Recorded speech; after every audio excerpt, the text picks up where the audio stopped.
Zaum. Welcome back to Disco Elysium. Let's continue. What are we doing? Oh yes, we're in the industrial zone now. Right. What am I doing in here? I don't know. Probably gathering evidence. Well, anyway, I took the guy's painkillers. So fuck them. What's this? Wild pines? Yeah. White pine trees are painted on the screen covering. Looks like a forest under snow. Oh! I thought that was like a, worn material. But no, it's wild pines.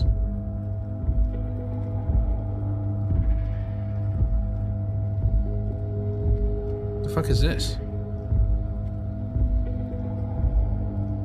A rusting control panel with several knobs. 2 buttons marked Marsh and Arrête are faded with use. I don't know what those Seems are. to control the large crane above. A container is attached to its hook block. Oh. Marsh on. Arrête off. Oh. Marsh Arrête. I leave. I don't know what it does yet, so I'll investigate first. What's this? You see faded industrial lettering on the platform? Svalson.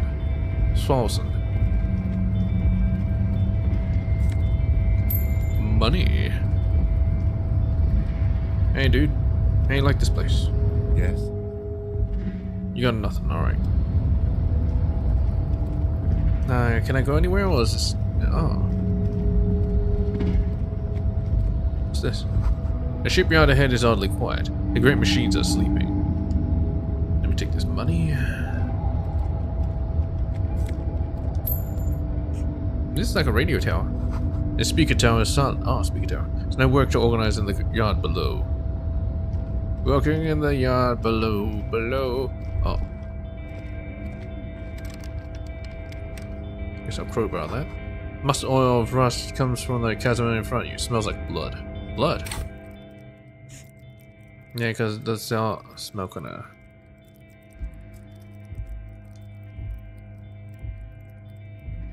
irony.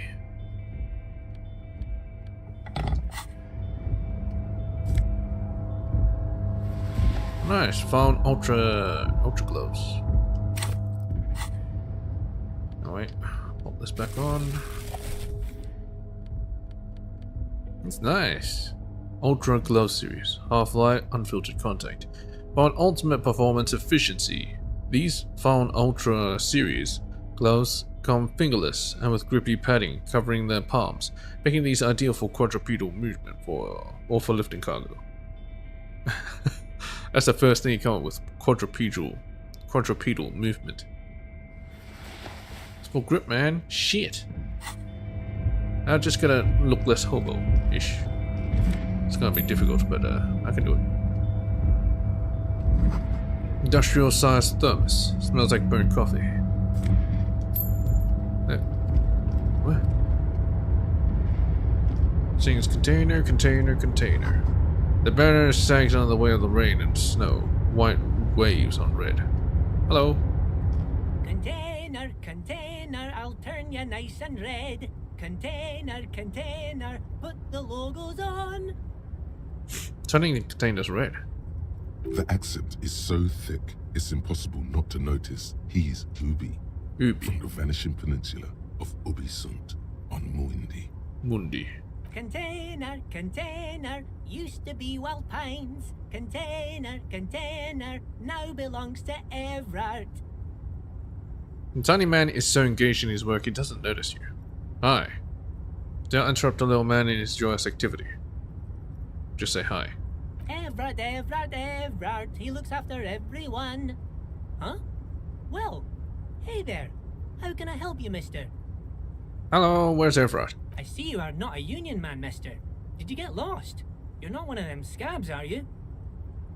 A shadow passes over his kind face.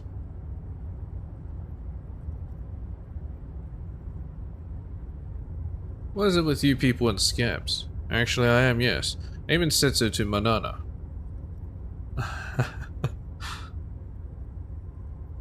Yeah, they don't like scabs. Why is it with you people and scabs? I mean, I don't personally mind. Folks is just folks, you know, and folks gotta eat. Doesn't seem to be waiting for you to answer. Just some of the other guys don't look too kindly on the scabbing kind, if you know what I mean, mister. Yeah. You're Ubi, right? Oh yes, born and raised in Irish, mister. Mum had to leave my dad after he got a bit violent. Took us here to the Irish? new world. I was about 10 then. Too old to lose my accent then. People say us Ubis are up to all sorts of trouble with sheep and other animals and whatnot. I just want you to know What? there was never any of that where I come from. No sir, those are just nasty rumors. What are they doing to the sheep? Thank you for clarifying that, sir.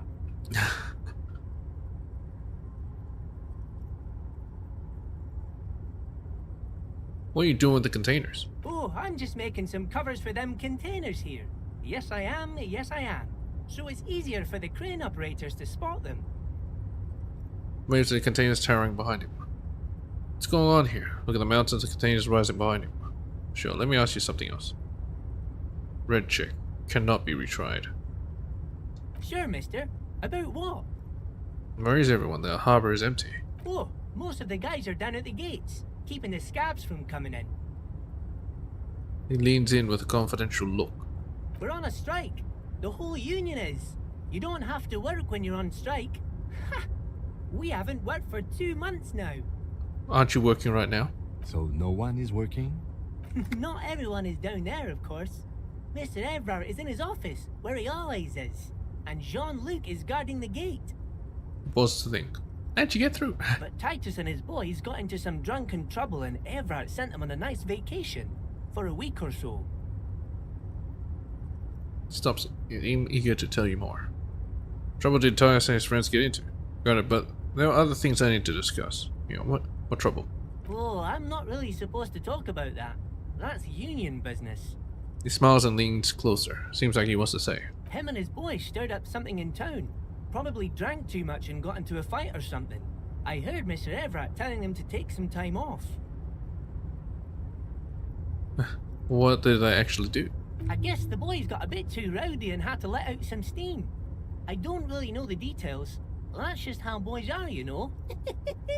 I haven't been in a fight since I was in middle school. Alright. Easy, Leo. Let's keep this on the hearties. And looks to you for assistance. Too rowdy? Leo, what kind of a fight did they get into? Did they kill a mercenary? Okay, Leo, let's hear about this fight you got into.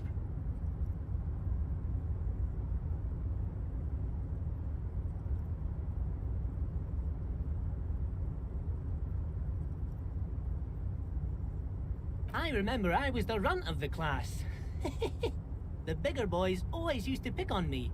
You see, I had a bit of a temper back in the day. Flew off the handle like nobody's business. But Mr. Everett and his brother always came to help.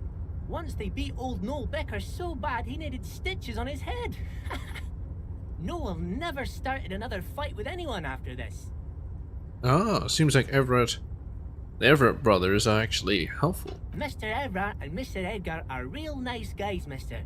You should go talk to Mr. Everett. I'm sure you'll be good friends. He's friends with everyone around here. Oh, we're on a... So no one... No, but Titus and his boys got into some drunken trouble and Everett sent them on... Oh, him and his boys stirred up something, I guess... Easy, Leo. Let's keep Too this on rowdy. the hearties. Did they kill a messenger? Too late. Leo's mouth is still moving, and the words are spewing forth. Words, words, and look, even more words. This guy could go on till the end of days. Now he's talking about some drunk sawmill owner who... No, he already switched to a prized fishing rod he apparently owned at some point. You know what? Just cut in there with your questions. Do you work here? Yes, yes. Everybody needs a job, and this is mine. I'm Leonard, by the way. Leonard Bellick. But everyone calls me Leo. Hi, Leo. I'm like Mr. Everett's right-hand man when Mr. Edgar is out of town, and Mr. Edgar's right-hand man when Mr. Everett is away. Okay, so you're the one that leave in charge? Actually, Miss Beaufort is the right-hand man, but she's a lady. So right-hand woman. Who is this, Miss Beaufort? Miss Beaufort. A real pretty lady with a skin like those Douai Sucre candy bars. I think my that's missus the likes 9th. so much. Oh, Them are the real 8th. nice to suckle Hardy on man. once the dinner is Hardy done boy. and me and the missus sit down beside the radio. But I can't listen to the radio all the time. There's so much to do around here and I'm always busy keeping things running here. Yes, I am. Yes, I am. Hold on, who's this Miss Beaufort you mentioned? You're doing a great job around here, Leo. Yeah, I'm pretty sure this place would totally fall apart if you didn't shine the bossman's shoes, Leo. Oh, Lizzie, she is a real sharp tool. Mr. Everett put her through some fancy school and everything, east of the river. 4 years she was gone, and when she came back, she was all fancy and lawyerly. Okay. But she's a real nice girl. Grew up in this here neighborhood, knows everybody and gets along with everyone. Real pillar of the community one day, I'm sure. Sounds like a revolutionary. If me missus and me was to have a child, I'd be real happy if she turned out like her. But she can't have kids. Oh, well, that's a shame. Oh, you look pretty old yourself, Leo. Dr. Lemaitre said so, and she knows about such things. Been a doctor for almost 50 years she has. He sighs and falls silent, watching you meekly with his blue eyes. Law school? Could she be talking about the union fixer, aka the gardener? Oh, the gardener. Elizabeth. Right. Looks like it. I'm not sure what a fixer is, but she is a real nice girl. Smart as a whip too.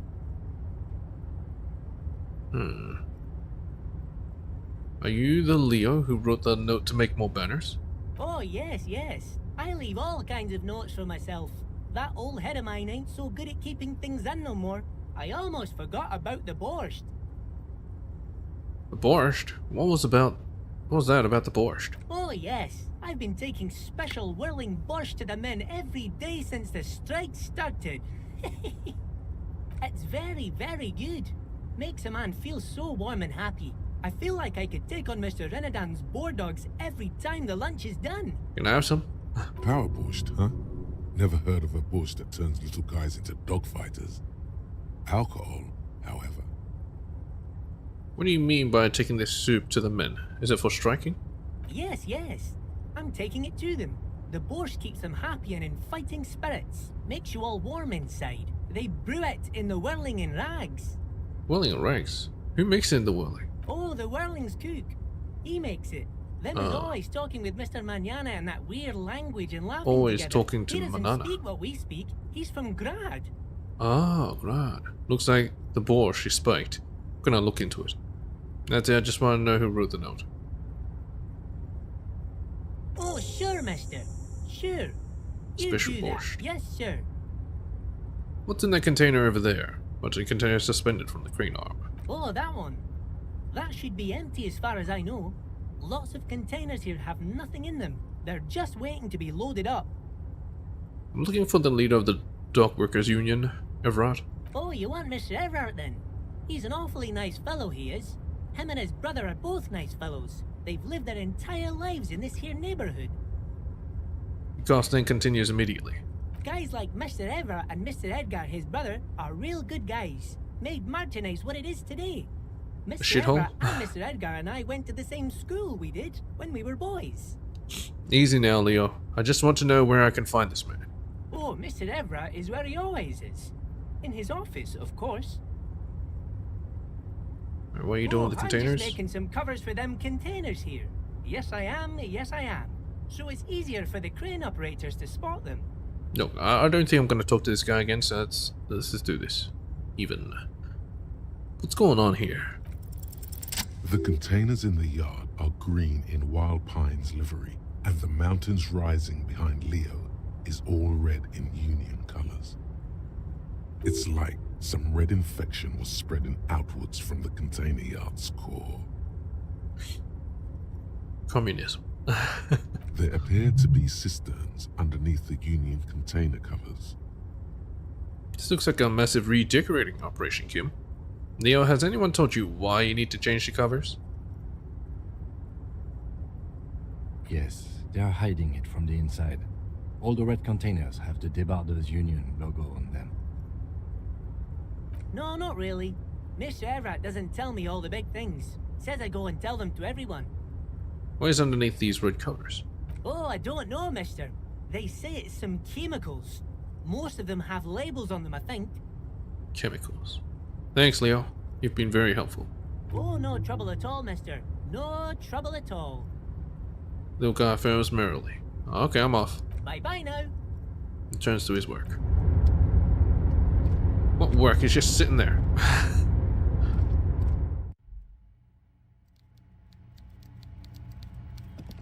I can get a sense of the chemicals here. Coffee in the giant thermos is still lukewarm. Oh, can I have it? Free coffee, you know. Why is this Mr. Everett? A stair made of pellets leading up.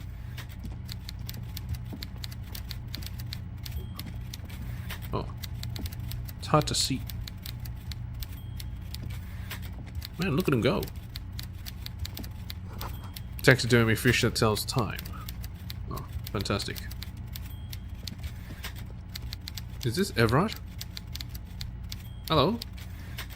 Before you is a walrus of a man seated behind Everett a Clare. large desk. He looks up from his work, not the least bit surprised to see you. Not surprised at all. With great effort, he straightens himself up in his chair, yet says nothing. He simply stares at you. Are you in charge of the dock workers? Let's get straight to business. There's a dead body in a tree. Leave without a comment. I wonder if I can. That sounds hilarious. Sleep. Have a good day, Mr. Dubois. I'm sure I'll be seeing you around. Mason returns to his typing. Oh. Mr. Dubois, I hope time is on your side this time. Please, take a seat. He gestures to the minuscule folding chair opposite to his huge desk. Alright. Take a seat. Excellent, Mr. Dubois. I can see that you're a reasonable man, and reasonable men can be of great use to one another. Gives you a sly wink. Remain serious. Trying to wink back. Now, this chair is uncomfortable. So tell me, how can the head of the Debarders Union help a representative of the Revachol Citizens Militia today? Damaged health. The chair you're sitting on has got to be the most uncomfortable chair in the world. It's violating your backside. God damn it. Oh, by the way, I heard you got a rather rude reception from a certain Lawrence Gart. Some people have no manners, it pains me to say. Everyone hates Guard. This should take care of that nonsense. What's a giant novelty check on his desk? It's absolutely comically huge. It should be sufficient to cover your expenses for a few days and patch over your differences with a cafeteria manager. Go ahead, take it. Oh, it's not a bribe, is it? Wow, that's 25 real. That's good money. You need it. Wait, you know Guard? Yes, I know Lawrence. He's a real character. No union man in him. A real piece of work, that boy is. With a grin, he points to the checker game. It's like you're on a game show. At least don't thank him for it. Thank you, Everett. Take the comically large check. Take the comically large check, but don't say anything. Keep it, I'm good. Keep the check. You take the comically large check and shove it up your ass. Leave it.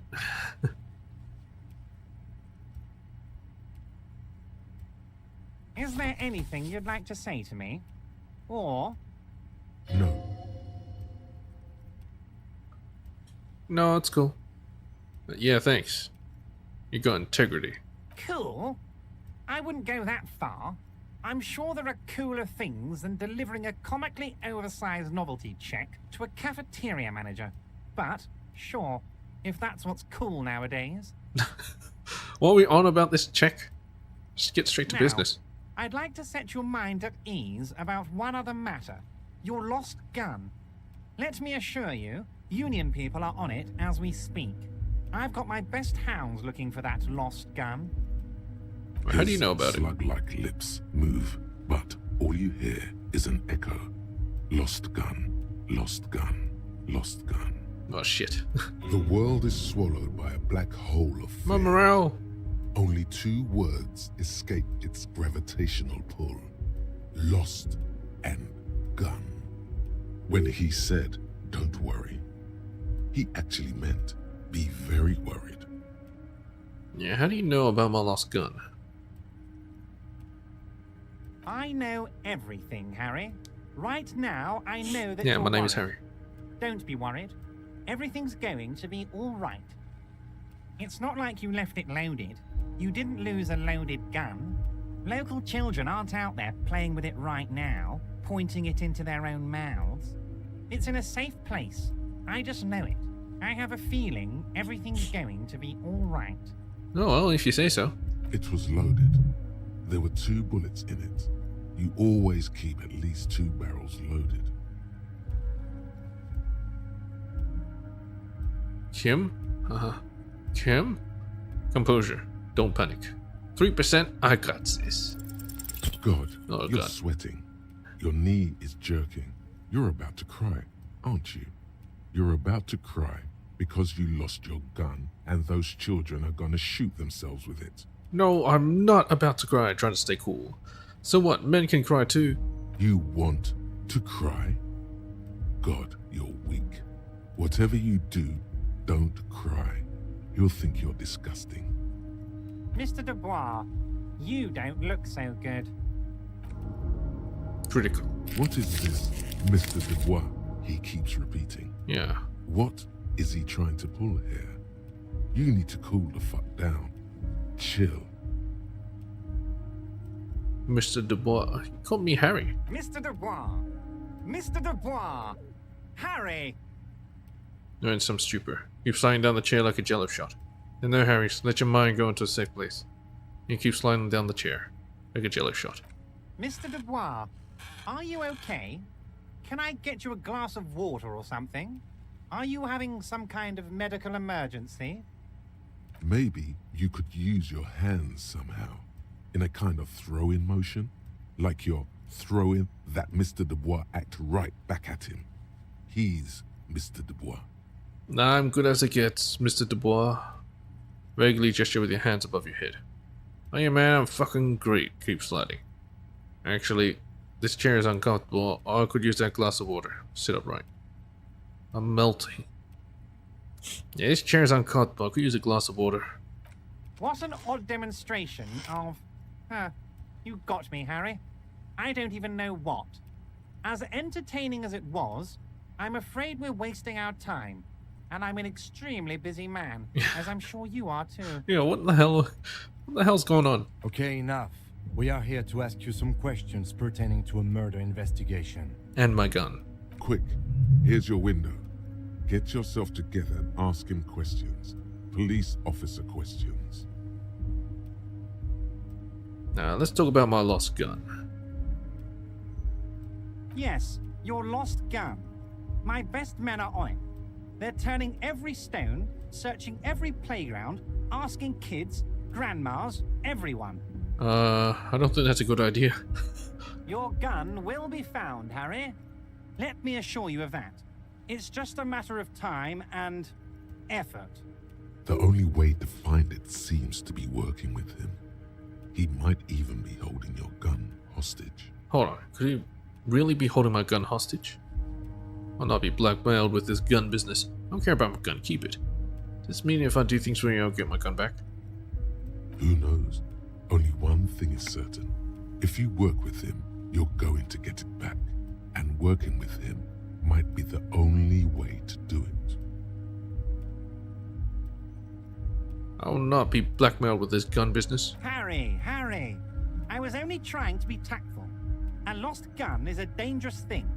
I can't have it around in my neighborhood. Kids could be playing gun roulette with it as we speak. Teenage gangs could be arming themselves. Get a hold of yourself, Harry. I assure you, we are working on locating the missing sidearm as well. The lieutenant is concerned about the lost gun and feels that the fact you haven't prioritized looking for it is unfortunate, if inevitable, and doesn't put the RCM in a good light. Excellent, Mr. Kitsuragi. That's excellent news. Looks like we have a friendly gun-finding competition on our hands.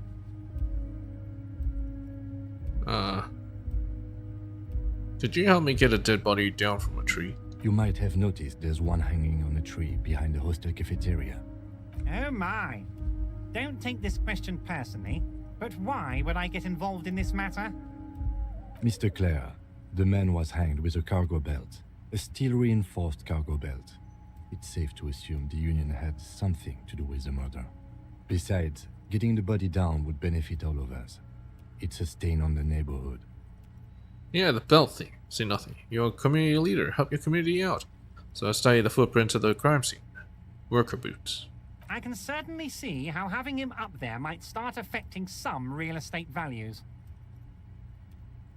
But of course, all joking aside, I am going to help you. Then clicks up. He picks up the handset of our radio phone to his right, then clicks a button. Jean-Luc, my boy, I'm sending 2 police officers down. They have a dead body in a tree problem they need help with. Jean-Luc? Namely, they need it to be taken down. And Jean, please take it easy with the race science. That's a yes to getting the body down, no to the race science. He hangs up and turns back to you. You can find Jean-Luc down at the gates. He's the big, impressive one. You know, tattoos, muscles, ethnic looking. Can't miss him. Great guy. Aren't you gonna ask me how I got in? Harry, honestly, I'm just relieved you didn't get a hernia. A man your age. Man at my age? What are you implying? I'm at the peak of my abilities. I too am surprised by the resilience and athleticism of this tool I've been provided with. Tap your chest. Body's gonna break down any moment now. Probably pushed to its limit. Enough wackiness. Let's get back to business. Yeah, I too am surprised. Yes, Harry. You are obviously in peak physical condition, and I salute both your initiative and your physical prowess. Very impressive, Harry. Very impressive. Anyway, I assure you, I am a very well-informed man. Information reaches me before I even get the chance to request it. Alright, you call me Mr. DeBoer. Why? Of course. Let us dispatch with the formalities. You call me Everard, I call you Harry. That's what the hanged corpse called you. Harry. So that's really my name. My God, so it's true. I didn't want to believe it, but you are a fantastic science fiction amnesiac cop, aren't you? What are the odds of that? I think the odds of that are very low. It's true. My memory is a bit hazy. My memory's fine. I'm just testing you. So good to hear that, Harry. Apparently my sources were wrong. However, if you did have a spot of memory trouble, I could help you out. With my big fat folder. It's just a brown folder. You can't make out what's written on it. Are you trying to tell me you've gotten hold of some of our documents? Lieutenant inspects Everard over his spectacles. Mr. Kitsuragi, would you mind? Me and Harry are talking about his lost identity right now. Don't just jump to the folder. That's not smart. Shows you're on the edge. Do some probing first. Alright, have another look at the folder. As you look at the folder, Nice. Everard covers it with his hand. Dang it. Pets it. He's hiding it from you because it's not a real RCM folder. It's just another one of those brown folders you saw in the file cabinet. That's not an RCM folder. Okay, Harry, you got me. This is from the Census Bureau, not the RCM. Those Census Bureau people are absolutely corrupt. You should do something about them. He got the name from the Census Bureau, and everything else from your actions here in Martinez. Yes, Mr. Kitsuragi from the Census Bureau. Like I said, now I'm actually a very busy man. So is there anything else I can do for you, Harry? That means he doesn't really know anything about you. Yeah. A pity. He's trying to get The leverage mystery over me. of you will have to remain a mystery for the time being. So the Census Bureau says my name is Harry DeBoer. Yes, that's what I said. Try to keep up, okay? Let's move on. Alright. I want to talk about the hanging. Oh, of course. That's your main thing here. That's why you're in Martinez. I know everything that goes on around here. And I would love to help you, like Pretty I'm sure he helping doesn't. you with the body and your lost gun. I mean, it's no secret that the lynching is connected to the strike. So much to talk about. Honestly, it's been weighing on me so heavily. I understand you need to interview me. Since there's a but. But there's a thing that's been keeping me up at night. I want to talk about the hanging. Ah, he wants I mean, another. If we could Something just done for calmly him. talk, exchange information, we could blow this thing wide open. Yes, that sounds good. Let's do that. But I can't think straight with this thing weighing on me. You're police officers, aren't you? I have a crazy idea. You guys are basically door-opening machines, incredibly talented at opening doors. I've opened a few doors in my life. You've heard wrong, Everett. We're not. Jim, is that true? Are we door-opening machines? I'm not sure I understand. If you're asking us to break down someone's door, it's not going to happen. Come now, I just need you to go open a little door for me and leave it unlocked. A simple thing. Absolutely nothing shady about it. Sounds very shady. An excellent opportunity presents itself, sire. You could win the trust of the arch-liar, pretend to play into his hand. Then, should you wish, bend his efforts towards your own. Ah.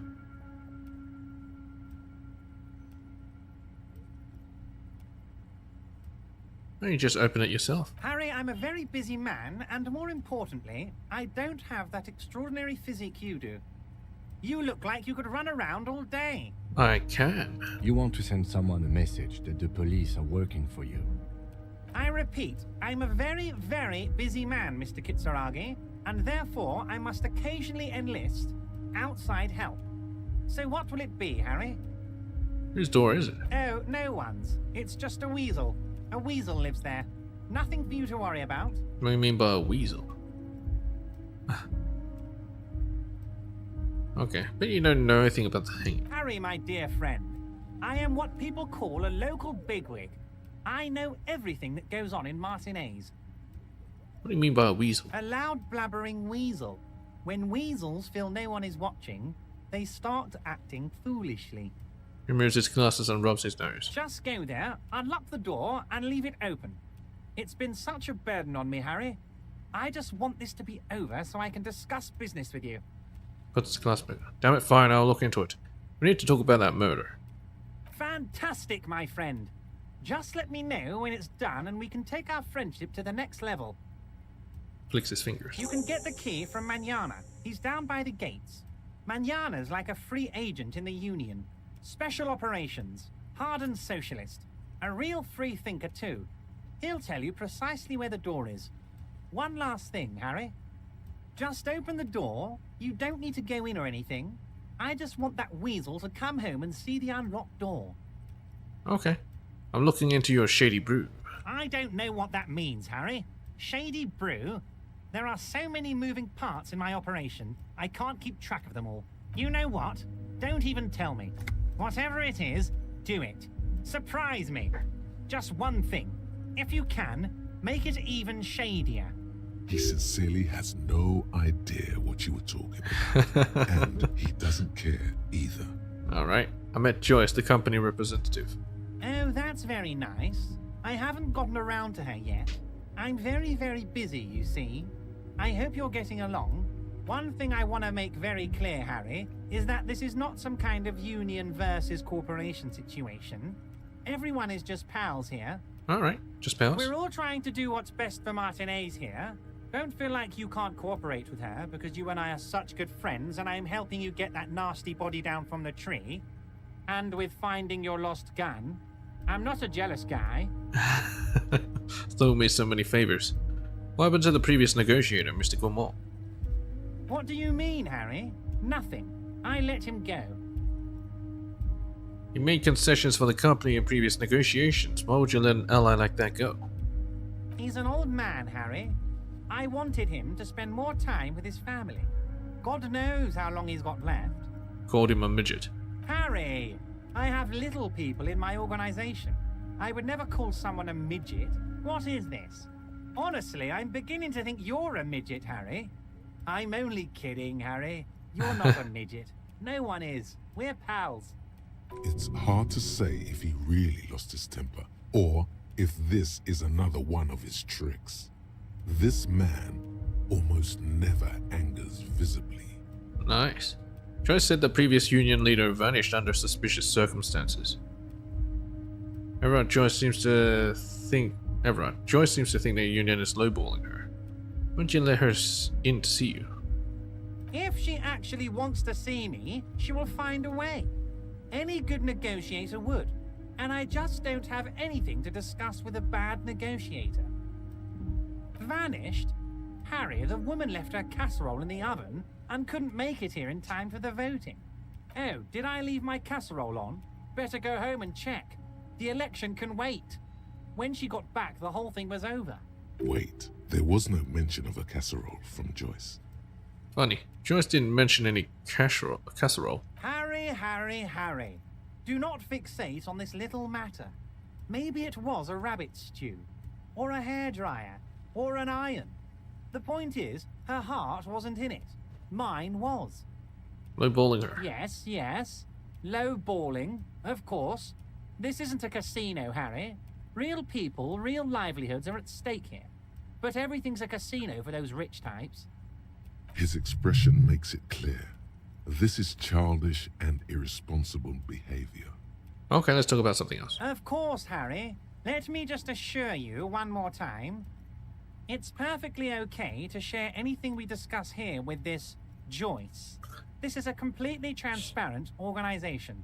Doubt it, but okay. I have no interest in what she is doing, but I myself have nothing to hide. Your business is your business, and I respect your privacy. Just remember, none of this is secret. Tell her about all of it. My brother's picture, my singing swordfish clock. Tell her how overweight I am and how I'm helping you find your lost gun. Tell her about everything. Brother's picture. Everett doesn't mind. He does know about the picture. This is weird. Not nice weird, but okay. Alright, gonna leave. But we might talk again later. Wait. You need this to get in and out through the gate. Thanks, I was wondering how I was supposed to get out. Great, wouldn't want to get stuck in here. Here, you're one of us now. A real red and white union man. Take care, Harry.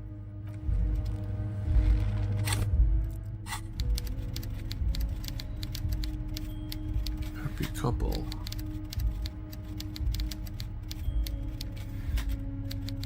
River Chauffeur, Summer 91. Giant novelty check. This 20 by 50 centimeter check looks like it's meant to be handed over ceremoniously on a gala-like event. It supposedly exchanges for 25 real in a local thrift store. The number, careful hand, has written the words Constable's Rent, all of it. Note, worthless in a pawn shop. Black and white photo of a couple posing in front of a Ferris wheel. The girl is young and pretty. Man clad in fancy uniform and smiling. On the back of a very steady hands written the words River Chauffeur, Summer 91. That's not me. This laminated postcard offers a glimpse across the river. A little more than a decade after the war, the eastern bank is already fully renovated. The hillsides are lush, the gardens and residences. Someone's parked a small beige airship by the fountain. This pesky will sell for a pretty penny.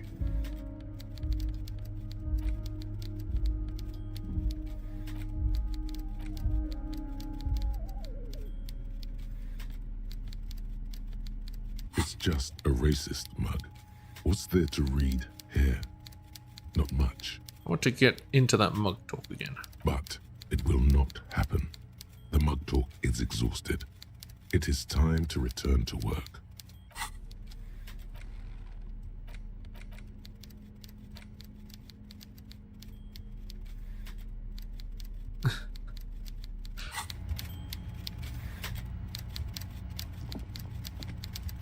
Kim, you want to say Yes. something? No? Alright. Let's get out of here.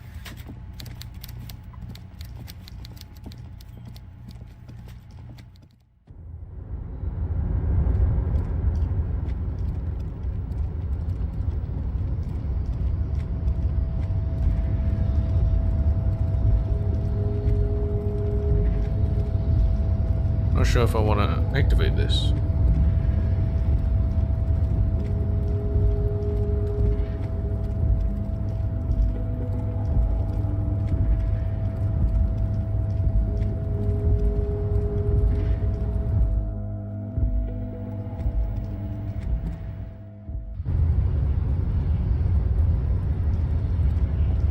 Alright, you son of a bitch.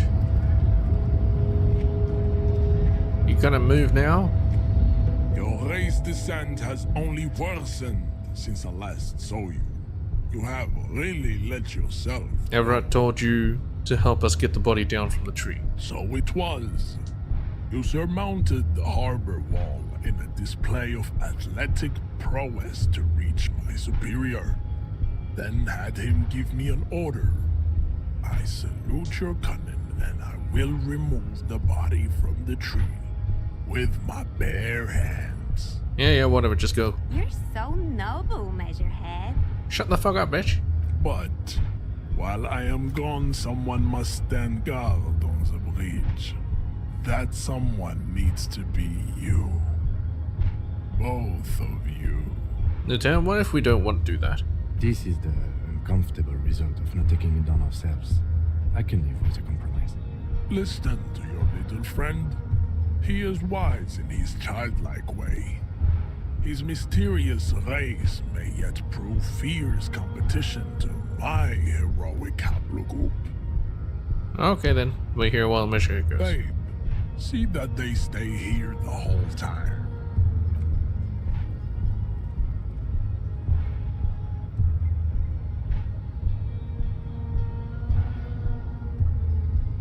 Just clipping through the railing. Very nice. Hey babe. The woman's gaze follows Measurehead as he leaves. So, you guys are like cops or something? Apparently so. We're just trying to keep things from going to shit. Why are you with Measurehead? Yeah, apparently so. Cool. I like men with guns and power. I'm Katya, by the way. You hear that? That sound. He's breaking something. Yeah, Jean-Luc must be really tearing it up over there. I wish I could see it. I don't. I've seen enough of that dead body already. Also wish I could see it. Look at you! RCM rent-a-cops!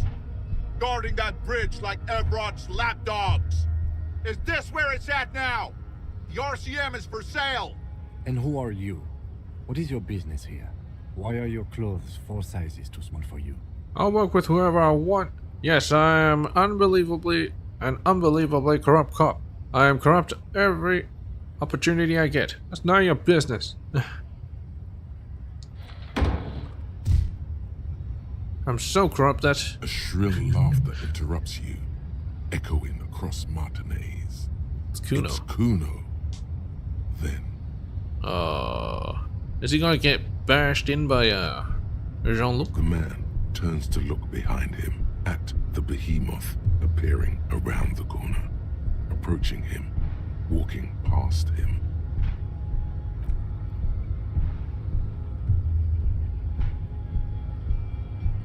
I want to get the box. I want the box. The corpse has been removed from the tree. Stand down and congratulate yourself. You have sided with Ray's victory today. Alright, thank you for your cooperation, Measurehead. There's been no side shooting. We did what we had to do to keep order. Farewell, ham sandwich.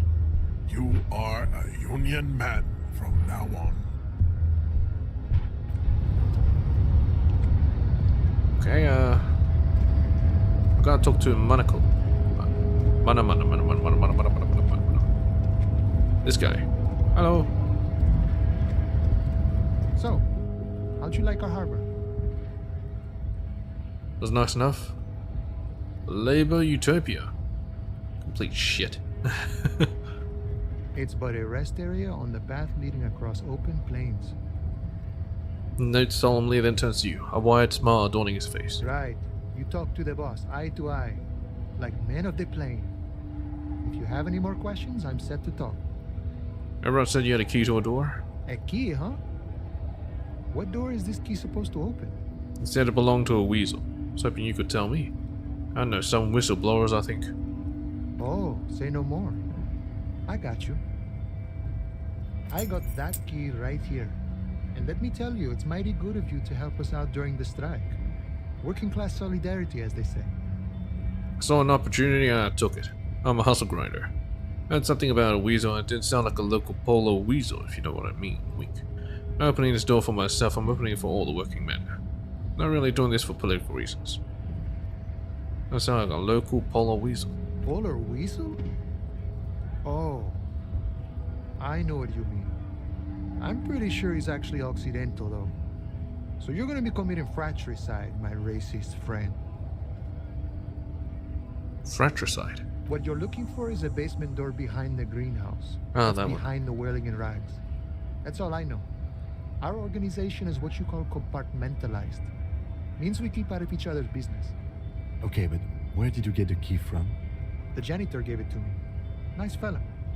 We talked about life and things that really, truly matter. Wanders off into the distance. None of this mess we're in. This jiving and juggling.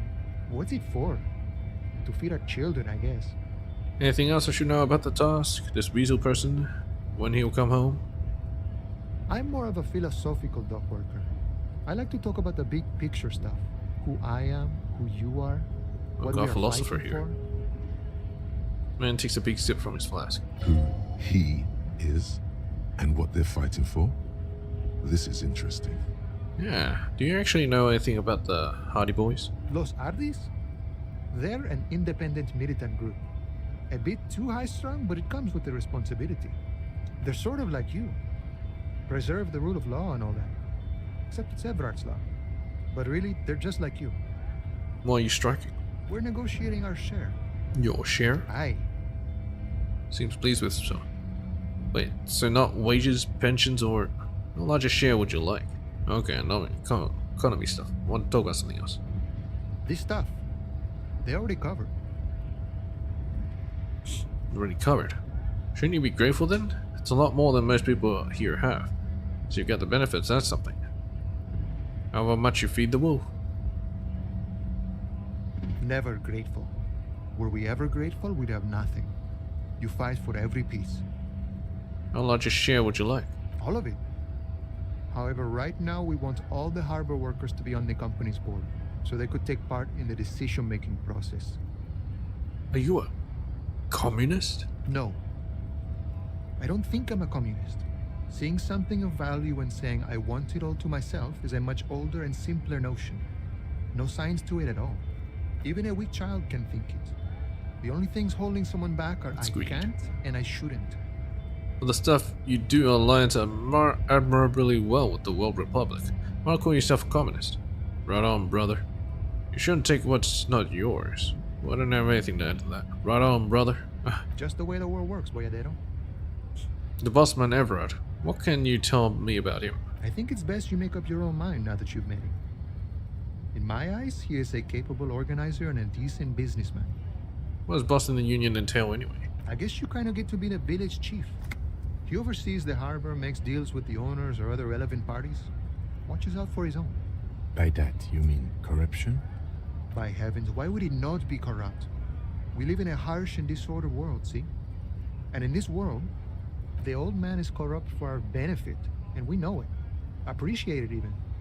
He is, personally, not too lavish. That does seem lavish to me. You're right, he's very ascetic. Yeah, he had a very big desk. He is reasonably lavish, sure. That's his prerogative. It's not like you want a saintly demeanor on a corrupt motherfucker. That would be a manipulative illusion. Besides, there are no non-corrupt systems in the world anyway, and moralism is the most corrupt of them all. You seem to have spent a lot of time thinking about the political situation. Sure, I've had the necessary free time. Fortunately, there's always time. The look in his brown eyes conjures up an understanding. For him, having command of his time is the most important thing. It all comes together now. The way he speaks about scabs, his general attitude. He's a follower of a 500-year-old Franco-Nigerian Boyadero code, itself an appropriation of Vespertine cool. That of a noble peasant or a traveling herdsman. True to yourself, independent in your actions, loyal to your friends. Maybe I am a Boyadero. Doesn't sound that cool, sounds antiquated, obsolete, past. It's not disco. No, I could, but what if maybe unless... no. The man sits on the railing, his hands reaching far and wide. Yet it feels as if he could effortlessly go even wider, if need be. An endless torrent of time. Any idea who killed the hangman? The mercenary, eh? Who could have killed him? That's indeed the question. Why even do such a thing? The merc was hanged with a very specific type of cargo belt, one often used in heavy transport areas, for example, harbors. Cyber is a prime area of suspicion. In your opinion, are the dock workers involved in killing? Let's change the topic. What a thought. Why would noble workers resort to such a thing? Unless they were pushed, of course. Pushed out. Your dead guy was an enemy combatant. Did you kill him? Hold up. What does that mean? He was an agent of the opposition, attempting to undermine our honorable efforts. Did you kill him? I ain't the murdering type, but that's just me. Large organizations like our union have all sorts of men, with all sorts of skills. He's not lying about not doing it himself. Yeah, of course. He means a more violent faction could easily take care of such a thing. Yeah, when there's 8 of them, and then there's just one of him. Understood. This has been of limited use. Still, thank you. No problem. I wish the best to you in your search. Sure, I'm glad it's not my search. It's clear you like the hard stuff, Bruta. Bruta. What? Sounds like my stomach is growling. What's my lower intestine going on about? Lower intestine. The term is metabolic and circulatory system. Okay, but what's the hard stuff? Fascism, Bruta. Fascism. Where's fascism, though? Many things, but it's mostly about trusting your gut. Who does your gut tell you is the source of Revachol's problems?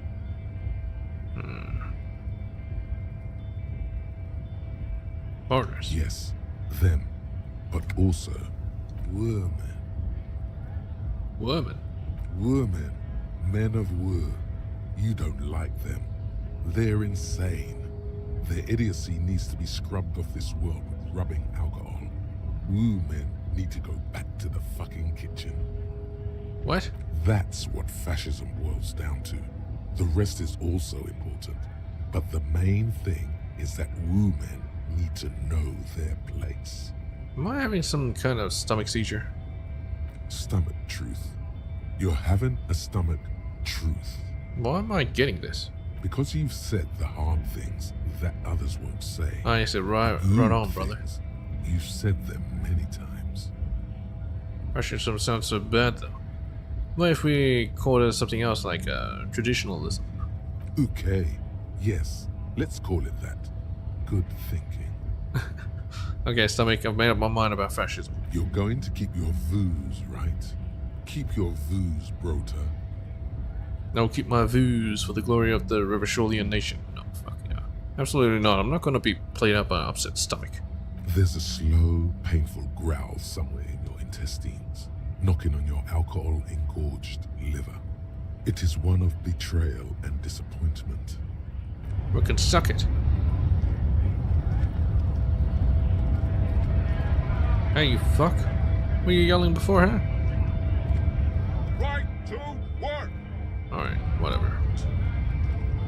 Being useless as always. Fritter store. Do I have to exchange it here? Is this about the questions again? Because I don't really know anything. You say I wouldn't want to fuck with Frit. Why? Because Frit has an army. On an army? You mean like mercenaries ready to kill people? Why would Frit need an army? Just crush them. Yeah, like 2,000 or so. Completely natural. I don't know. It stops people from robbing Frit, I guess. If they know there's an army, I mean, I wouldn't want to fuck with them anyway. Businesses often hire private security this side of the river. It's an unfortunate state of affairs, but not unheard of. Well, that's what the cops are for. You think the police, like, bother catching shoplifters? Frit polices themselves, so yeah. Anything else you wanted? You'd better behave yourself in this fritte, or who knows what will happen. I need to exchange this novelty check for cash. Give it a novelty check and gain 25 real. Wow. I didn't know you worked for the Union, sir. She rolls up a giant novelty check, looks like she's seen it before, and slips it under the counter. Anything else I can do for you? That was easy. Worryingly so. Blow the whole thing on speed and gin. Right now. Speed and gin. Great combo. Ask some local dealers, maybe. No. Does Frit have a warehouse in the back of the Whirling Rags? A warehouse? I don't know. Maybe. I don't really care what Frit does. Come on, give me something to work with here. This is important. She scrunches up her face into an expression of consummate adolescent skepticism. Fine. Frit doesn't have a warehouse. Just a little back room here. Okay? Alright, so that fuck lied to me. As of course I knew you would, but whatever. Anyway, I don't think I need that fucking bottle bag anymore. Let's use this. Yeah, it's my motto. It's how I roll. God, you son of a bitch.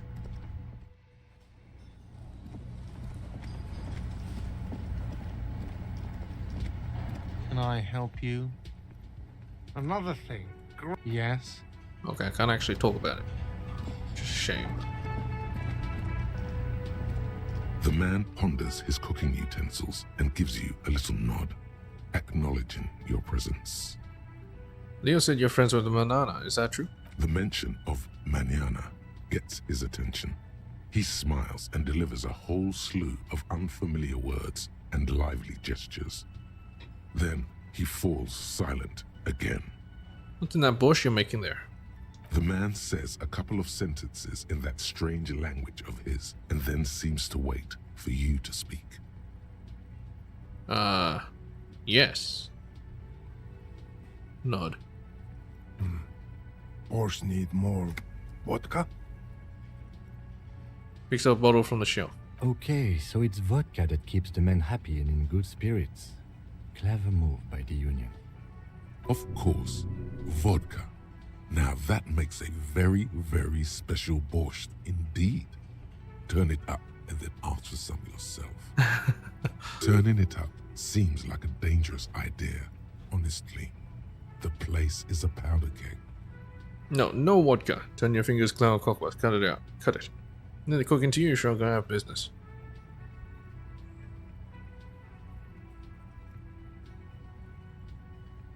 Seems like a dangerous idea. You know what? No vodka.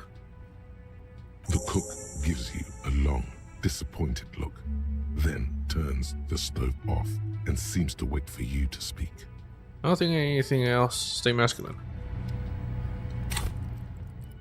Got another point. Total of 4 points. Hello, Liz. I've got nothing to say to you. Are you Why Lizzie? Are you wasting your time? Elizabeth Miss Before? I suggest not wasting time on trivial pleasantries and focusing on why you are actually here. Titus Hardy. Even though she has excellent control over herself, something moved behind her eyes, in the way she stands, in her face. Easy, Leo told me. Easy. Leo told me about you. He likes to talk a lot. You are not here to chat up the legal counsel. You are here to question these men. Maybe. We'll see. Hello, Hardy.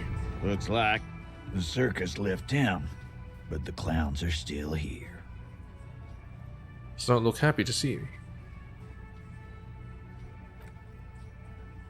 I'm off.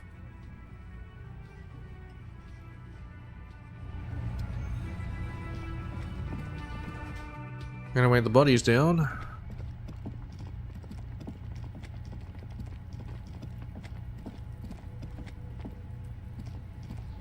Hey, Kuno. You missed a good show before. A kid came by and completely fucked the tree to pieces. What? He fucked the tree up! Fucked it good! It was porno! Stop using the K word. It belongs to the past. Title retards use language like that. Congratulations, Kuno, you just made yourself a retard. Oh yeah, kids, not in approval. But don't you mean there's a crypt? You mean there's a seat? Now I have some questions.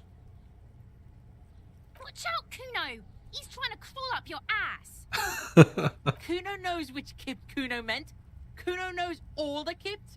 Kuno's dad's a crypt expert. Says crypt every day. 100 times a day. The fuck does kip mean? Kuno's dad doesn't give a shit about anything. Except Kip's. Okay. Try to crawl out of Kuno's ass now. Yeah? The fuck did you want anyway? You got your fuck bag down? Kuno doesn't fucking... What happens if I put a point in empathy? Empathy.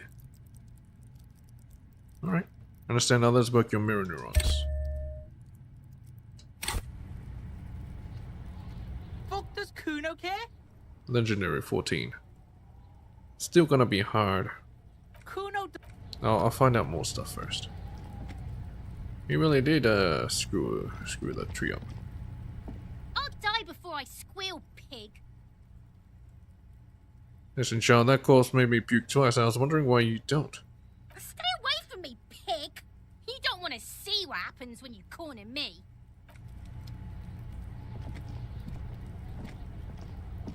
The corpse lies on the ground among the remains of an absolutely demolished pinewood branch. It's gently laid on one side. Beautiful. Wipe a tear from your eye. Mouth's down. Yeah, beautiful. Mr. Measurehead has done a good job. Nothing is too broken or compromised. The victim is ready for a field autopsy. A field autopsy? Yes. 1. Investigation of the scene. 2. Initial examination of the victim. 3. Field autopsy. 4. Transportation of the body to the morgue. We are on number 3. The fuck are they on about? Cop's gonna cut his shit up. Don't we have someone else for this? A doctor? Do we have someone else to cut his shit open? Got it. Yeah, cut his shit open? It's not about cutting. And no, you and I are detectives. The honorary rank of detective signifies our ability to handle the entire incident chain, from autopsy to cleanup to social work. Wait, honorary rank of detective? Yes, I feel like a detective. I don't think I'm a detective. Honorary rank. An honor and a burden attached to your rank once you've proven yourself able. Usually after 5 to 8 years of field work. Mine is Lieutenant Detective. Yes, I feel like a detective. You are. Your station would not have assigned you on this case if you weren't. Now... The lieutenant adjusts his glasses and takes a deep breath. First, what exactly is a field autopsy? Come on, officer. You know what a field autopsy is. You've done 100 of them. Do you have another pair of gloves? Unfortunately, no. I have gardening gloves, maybe they are enough? They are better than nothing. Tell you what, I perform the anatomical side of things while you will take notes. We just fill this in, right? Show them the red field autopsy form in your ledger. That's right.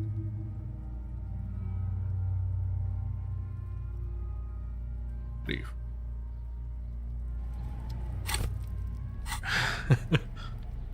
No way I'm getting out of this. Gloves on. The rotting man lies on his side with his eyes looking straight through you. His body is supine and open to intrusion by autopsy. The lieutenant adjusts his glasses and takes a deep breath. Open the ledger at the field autopsy form. The dead man stares in silence as you crack open the ledger. The bright red paper is covered in boxes and lists, describing the condition of his skin and organs in 3 parts. Above those, an 11-field info form needs filling out first. It begins with... Begin. 1 assistant. Let's jump ahead to 3-part summary.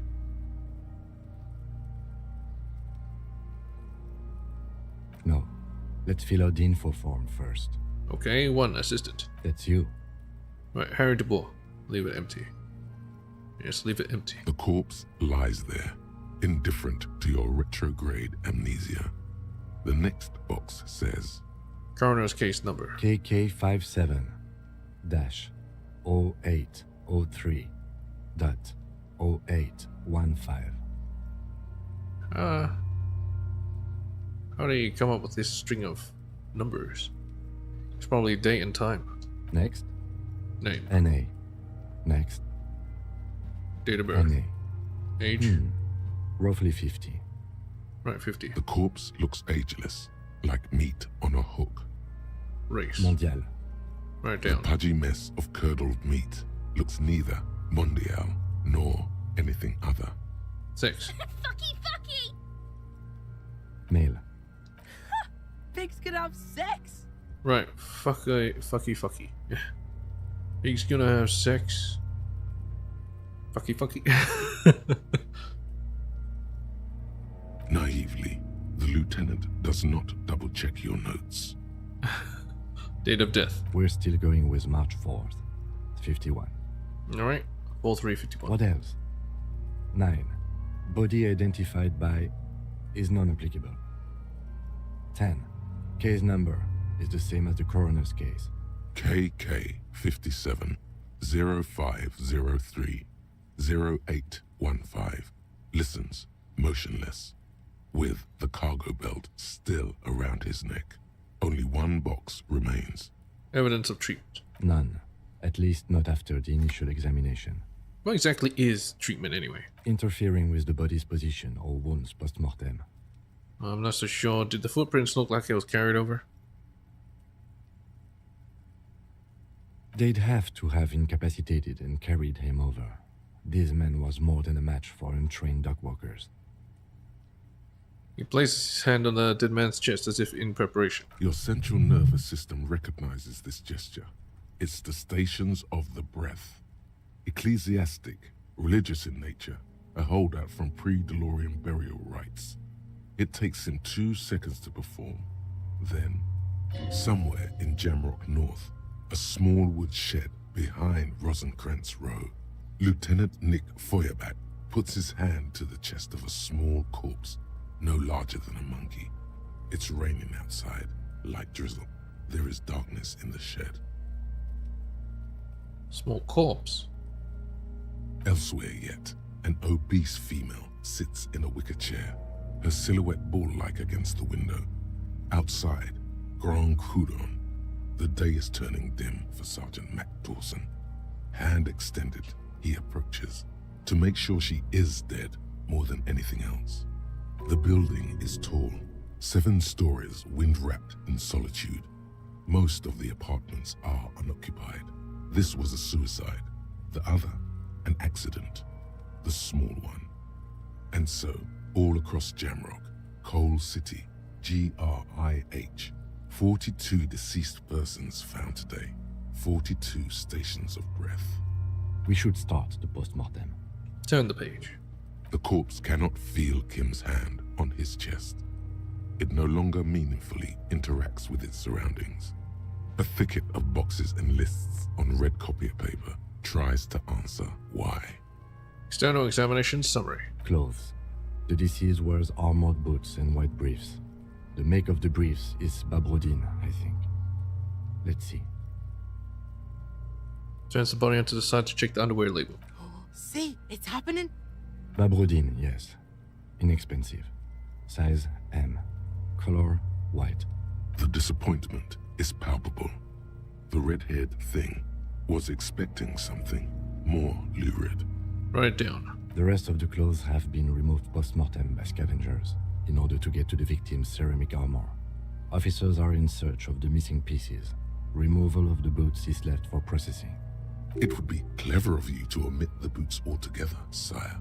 If you are to keep them for yourself, as you ought to, you have deserved them more than anyone else. Yeah, when am I gonna get them? Patience. After the autopsy, before the body is taken away, there will be a window of opportunity.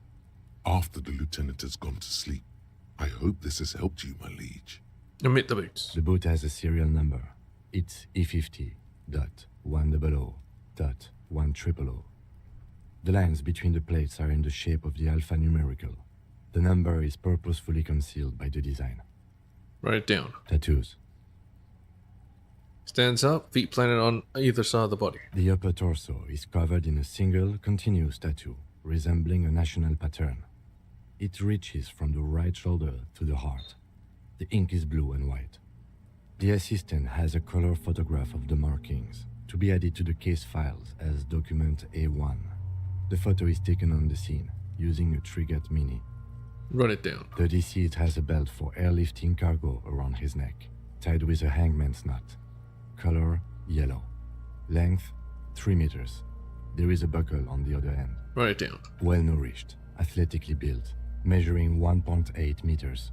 Generally consistent with age, about 50. Preservation is good. Ambient temperature, below freezing. Write it down. Body hair is light brown. Distribution is consistent with age. The deceased had male pattern baldness. Hair is combed back, short. Touch the corpse's hair before moving on. The hair under your latex fingers feels cold to touch, wet. Stroke his hair gently. Why? The stench is suffocating. Strands of dark brown hair start sticking to the latex of the glove, like thread off a rag doll's head. There must be brilliantine in there. He's combed his hair back with oil. Keep petting him. More hair sticks to the glove. Hair off the rain-soaked head of a dead man. There are bumps and dips on the skull below. An alien landscape. There, dead man. You were someone's child. It's all over now. There, baby. The lieutenant watches you in silence. Adding the brilliantine. That was some sick shit, Sekopa. Lividity is consistent with hanging. The head is congested. Contusions are present on the head, chest, and thighs, consistent with stones thrown. Low velocity. Fucking low velocity? You think Kuno doesn't know what you're talking about? Velocity was fucking max. Talking shit about Kuno's velocity. In addition, there are bite marks on the face, scalp, and chest, consistent with predation. Write down, but meant for high velocity. Yeah. Ligature mark. The lieutenant produces a small folding knife. With the other hand pulling on the belt, he starts cutting into the polyester. The stench is hard. After a while, it's obvious the material cannot be cut. Just take it off his neck. I mean, I would have cut it into his neck, but should be able to take it off. The steel wiring. There's too much of it. We need to remove the belt so we can get to the ligature mark. You got just the right tool for that. The chain cutters. Oh yeah, I'm prepared. Pet the chain cutters. Good thing we got these chain cutters, but the rubber gripped cutters. The hanged man lets out a joyous little bubble of rot from his nose. Good thing we got these chain cutters. Always good to think ahead. Now, he points to the rope squeezing the dead man's neck. We need to cut the belt to see the ligature mark below. Carefully, with as much precision as you can. See? My pig is gonna fuck his head off. No, he ain't. Your pig's a boring fuck.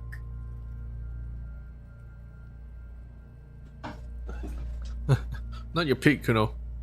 Look for a good spot to cut. Yes, I'm Kuno's pig, I agree. You are? This pig is Kuno's. Agree with Kuno.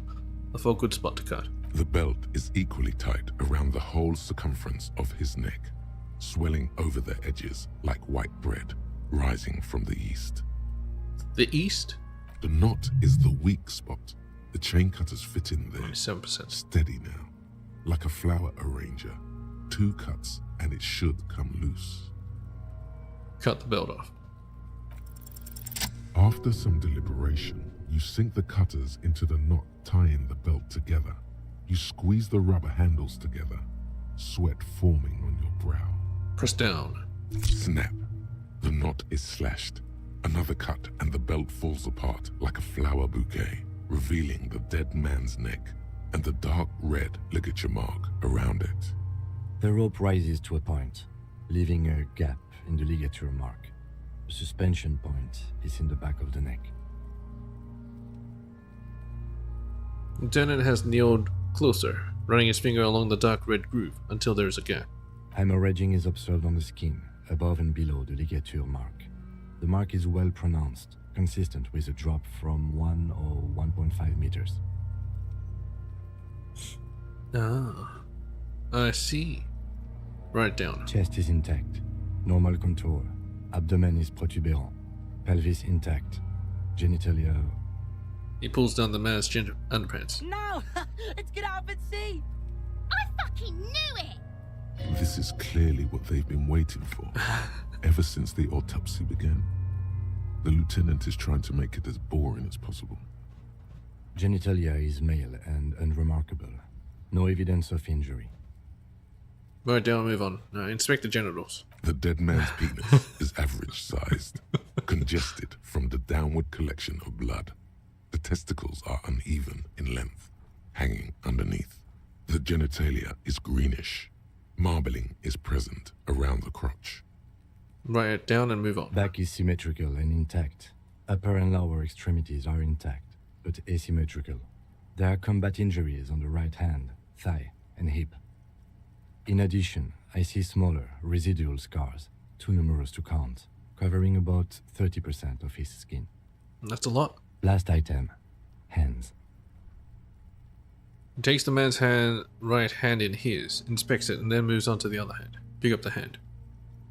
His flesh is cold, icy. Pleased to meet you. Where are you from and what's your name? My name is... I'm only fucking with you. I know where you're from. From Cappadocia. And your name is Il Corbo. What can I do you for, Il Corbo de Cappadocia? It's good to hold your hand. Did you like it when I stroked your hair? I did, Kobo. I did. Reminded me of when I was just a small boy, before this happened to my face and my body. You did me a kindness there. Yeah, of course. We should do this more often. Be close like this, I mean. Hands are clean. No sign of injury from struggling. No sign of injury from struggling. Did he even struggle at all? Were we expecting any? I was. Maybe I'm just not seeing them.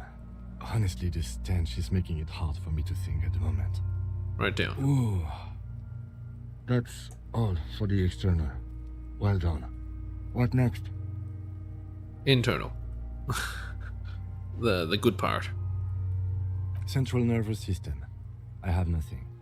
Do you have anything on this man's central nervous system? You don't even have a joke. Nope. Right in A. Musculoskeletal. Purge fluid is coming from the mouth. Not injury related. Eyes and tongue protuberant. Hyoid bone. Let's see. With his eyes almost closed, the lieutenant puts his hand on the dead man's throat and begins to massage it, gently. A rotting smell erupts from the mouth. Purge fluid runs down his lips, black and viscous. Ugh. Purge fluid. You hear cracks as the lieutenant moves his sharp fingers inside the flesh, like the creaking of an old house at night. Yeah, jack that fucker off! The hyoid bone is fractured. The rest of the musculoskeletal system is intact. Unremarkable. Yeah, he died by hanging. Who could have guessed? Write it down. Respiratory system. Back hunched as if in prayer, he begins to pry open the dead man's jaws. He stops to exert more force. Both hands are used. Oral cavity shows no lesions. The victim has received dental implants, possibly after a combat wound. Mouth swollen. Hemorrhaging present in mucosa of the lips and mouth. Look inside the dead man's mouth. No scream. No sigh of relief rises from the darkness inside. It's humid there. Sickly sweet air, unlike anything living. You feel like you're about to throw up again. Straight in that mouth of his. Look deeper inside. It's hard. Once more, you taste stomach acid in the back of your throat. A contraction. Your throat pumps a little something from your stomach and into your mouth. You're forced to swallow, just to keep looking. Inside, you see darkness. just a mess of meat and darkness. Shouldn't have done There that. are ancient mysteries down there, Kobo. Ask me later. Hemorrhaging present in mucus. Yeah, the mouth snaps shut before you. Write it down. Hepatobiliary. NA. He wipes his brow. Why, don't we have anything? Ah. Are you a hepatobiliary expert? He looks at the corpse's stomach with a mixture of tiredness and disgust. I don't think so. Neither am I. That's it? That's it. Right, NA. Same for toxicology and serology. NA. Both? Unless you have untapped reservoirs of knowledge there? The completionist in me wonders if there's anything we could still do. Like a toxicology screening? At this stage, I doubt processing will find anything, even if he was brimming with cocaine. But still, you should add a request. Brimming with cocaine. Right, NA and add toxicology requested. Cardiovascular. The body exhibits heavy lividity. Blood has gathered in the hands, feet, and neck. Hypostasis is visually consistent with the hanging. Write down. Gastrointestinal. He breathes a sigh of approaching relief. This is the last field in the list. He looks around to the ground, the pool of feces there. Digested semi-solid food in stomach. Voila. He touches the corpse's bloated lower abdomen briefly. Write down, omit the voila, keep the voila. Yeah. What's next on the list? Description of injuries summary. Let's see. We have bite marks, contusions on the head and chest, and a ligature mark encircling the neck. You'll need 3 fields. Leave a 4th one too. Be thorough if you want maximum results. Bite marks. Head, chest, and scalp bite mark injuries. Predation by birds has caused damage to the body. Odontologist does not need to be consulted. Write down. And your opinion, officer? There are 2 boxes waiting to be ticked. Opinion, fatal injury. Non-fatal post-mortem. Yeah,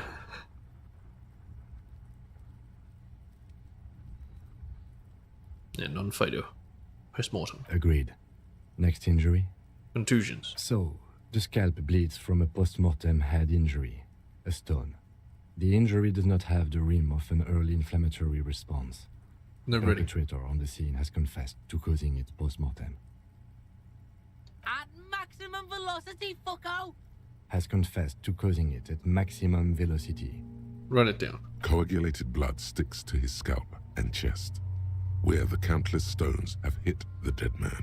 Beneath, the description of injury. 2 boxes. Non-fatal post-mortem. Right. Next? What's the 4th injury field for? Nothing. Just in case. I don't want to finish the autopsy, turn the page The back. corpse lay slouched to the side, oblivious to its surroundings. Tell me The something, field dead man. autopsy form describes his state in 3 parts. Shoot, Looney Rooney. At the autopsy, you said you had ancient mysteries? Oh yes, Kobo mi Lobo. In the gift horse's mouth. Tracts and wakes and waterways. Ancient materials buried. Yeah, but to where, brother? Just a small gulp away. My beloved Kobo. A small gulp away. See his throat? Enough. Come back later, Kobo. Alright. Bite marks. Be thorough. A dark red abraded ligature mark encircling the neck, with a gap on the nape measuring, let's say, 7 centimeters. The hyoid bone is fractured, the cervical column intact. I see hemorrhaging on the skin, above and below the ligature mark. Depth of the mark, 1 centimeter. No signs of clawing on the neck. Write it down. Below the note, 2 customary boxes wait to be ticked. The man's head jerks to the side. The ring around his neck is visible. Think for a moment. There's time. Don't rush. Below the note, 2 customary boxes wait to be ticked. The man's head jerks to the side, awaiting your judgment. The ring around his neck is visible. Ligature mark encircling the neck with a gap in the nape measuring at say 7 centimeters. The high bone is fractured. Circle column intact. Hemorrhaging on the skin above and below the ligature mark. The field. Pulling at the neck. Yeah, seems like fatal injury. That's it. We have established cause of death. It's not much, and it leaves much to be questioned. But it's a start. Let's wrap this up. I pronounce this field autopsy over. First, how did it go? Well, we established probable cause of death. Some would say that's the goal of an autopsy. We also requested a toxicological screening. That was thorough. The results should arrive in a couple of weeks, if we are lucky. I will not hold my breath. What else? We were thorough with the list of injuries, too. We described them all in detail. What is there to say? Given the circumstances, it was a professional field autopsy. Yeah, very professional. Oh yeah, well done, Master Detective. Maybe a drink is in order? Perhaps a drink is in order. Later, I mean. Now, you see, that worries me. You will die if you drink. You know that, don't you? You'll die. You are proving a useful detective. The organization would miss you. Please get yourself together. The lieutenant from Precinct 57 thinks. Alright, what now? I need a copy of that autopsy form. Then I will drive him to Faubourg. Rip out a copy of the autopsy pages. For processing. Looks at the dead man one more time. Then at the slip of red paper in his hand, then at the corpse again. He's thinking, did I miss something? Perception. Search the body one more time, thoroughly. Point check.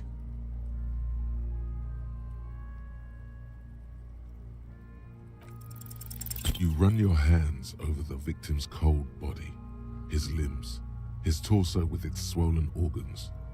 Maybe you should be more thorough. Look in his pants again. The genitals in his breeches continue to be unnoteworthy. You see the penis of a dead man. If you've seen it once, you've already got the picture. Can't get enough of that dick. Do you think we missed something? You can't shake the feeling that there are more secrets concealed in the flesh before you. Yes, there's something we're not seeing. I got a feeling that there is more to discover. Let's just leave it to the processing guys. Okay, well, we are in livor mortis here. He is disintegrating. We need to refrigerate the body if we want to conduct another examination, and we need to do it fast. Okay, where do we find a fridge for the body? Can you just hang out here for a while longer? If you want for this task to slowly become impossible, then yes. Otherwise, no. He's been hanging out far too long already. We need to ice him. It would have to be industrial in size. Let's start by asking Gart at the Whirling in Rags and the Fritz store down at the gates. If they don't know, but only if all else fails. Kuno might know. Fuck are you looking at, Beano, man? You want a piece of the Kuno? Wanna get fucked? Only if all else fails. Take another look at the body. Hurry. This is one task we cannot sideline. With every hour, whatever we are looking for will become harder to find.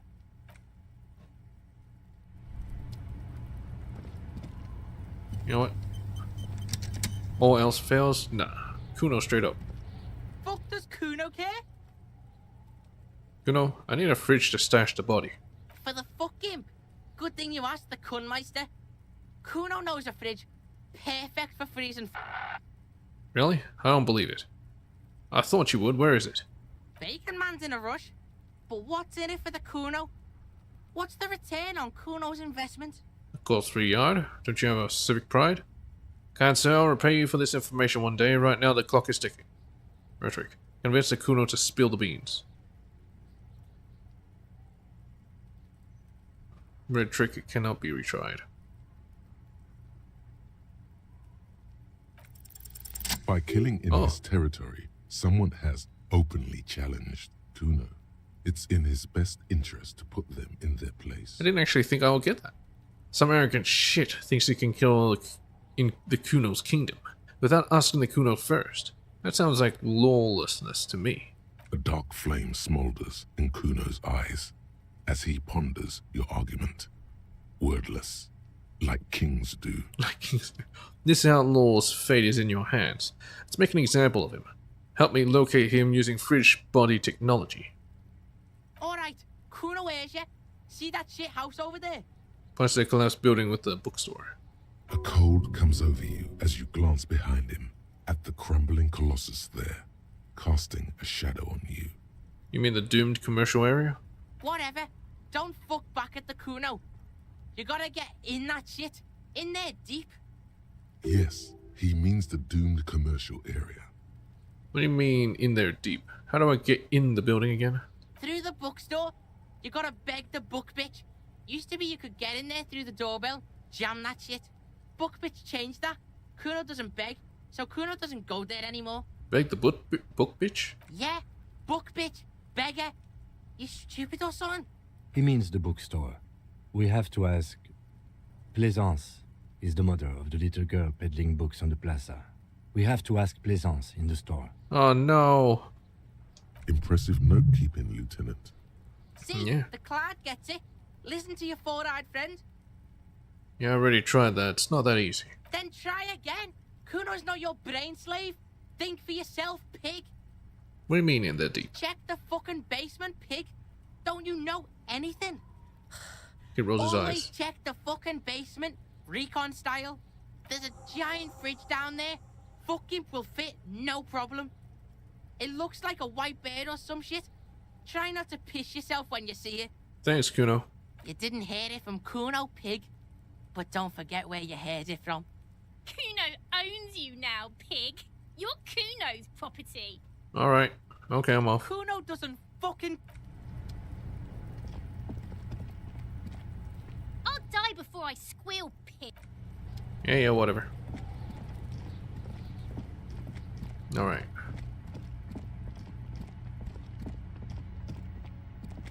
An old call box. You hear the same. You hear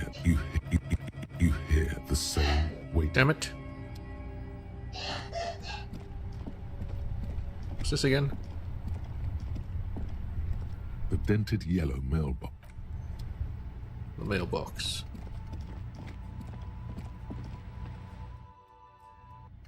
Hello.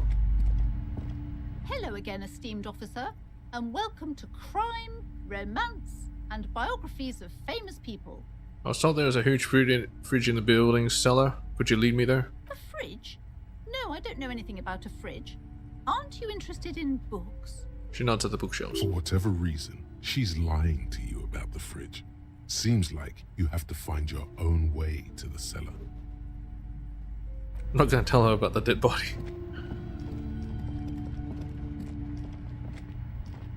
A heavy door with a missing handle stands before. Alright, fine. You want it so much, I'll put another point of fucking drama. Dang it.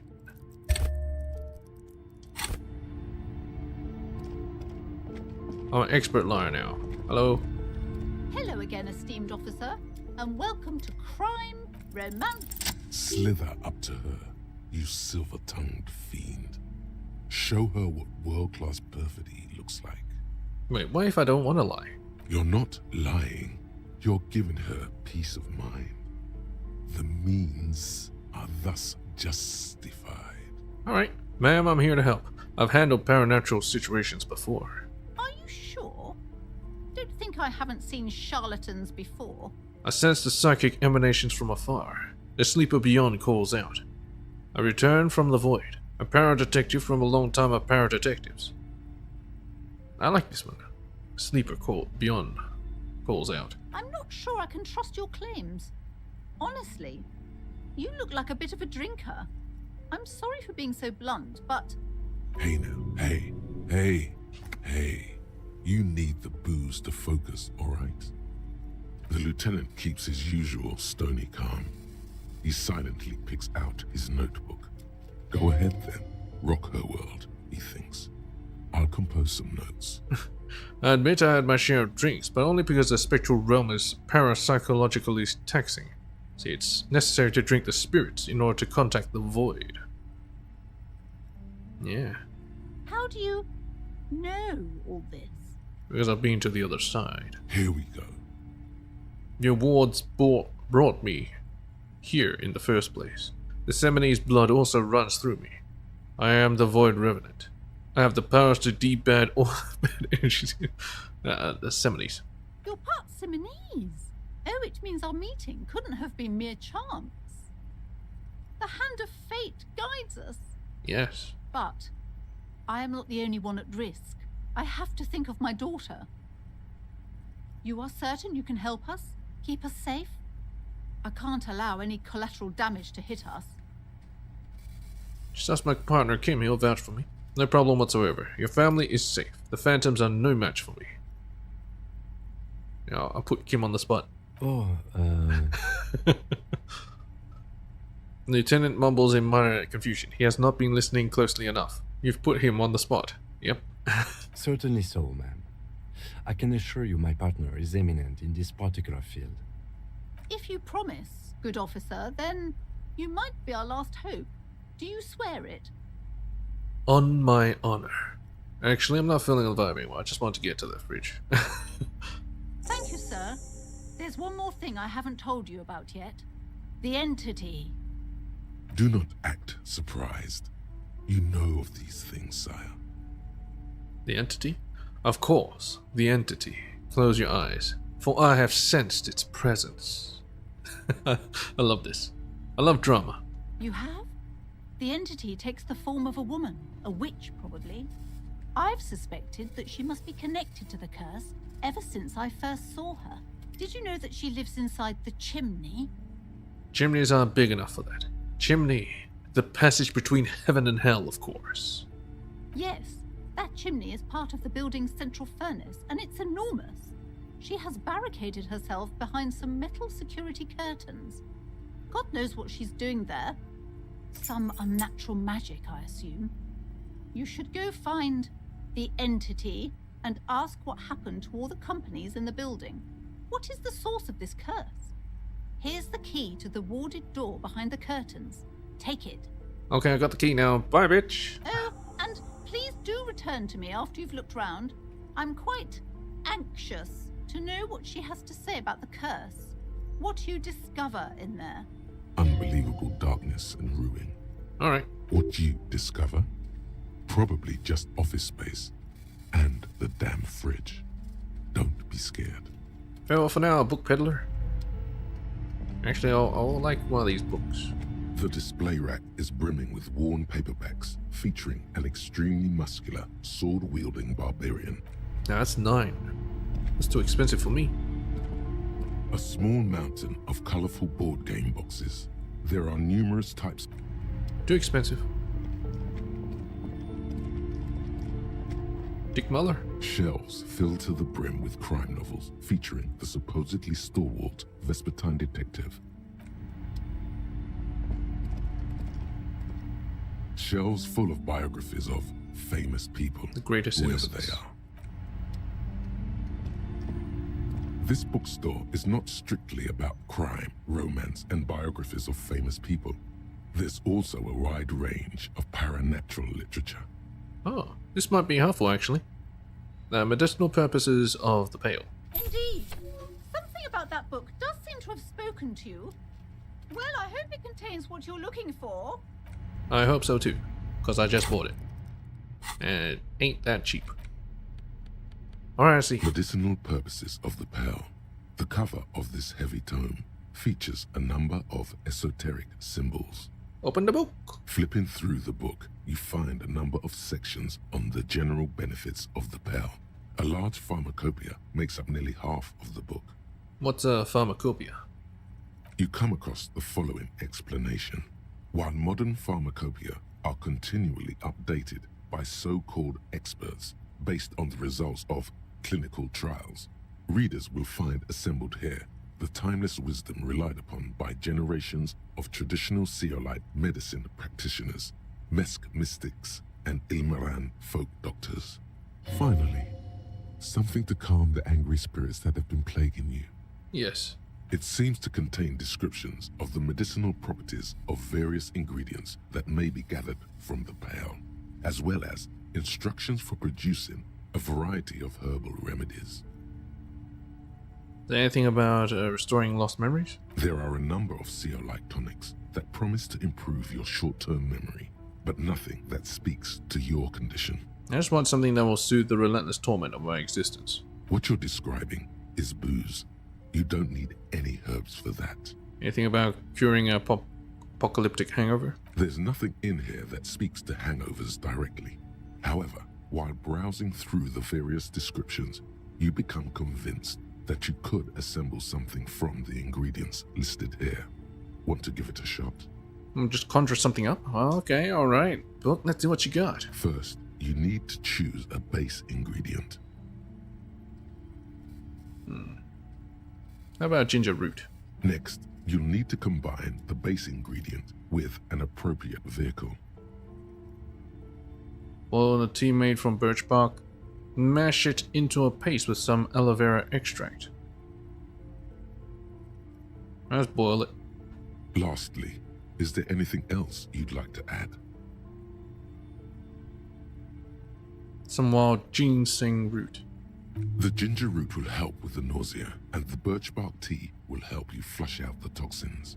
The ginseng should give you more energy as a nice bonus. Great, so where can I get all this stuff?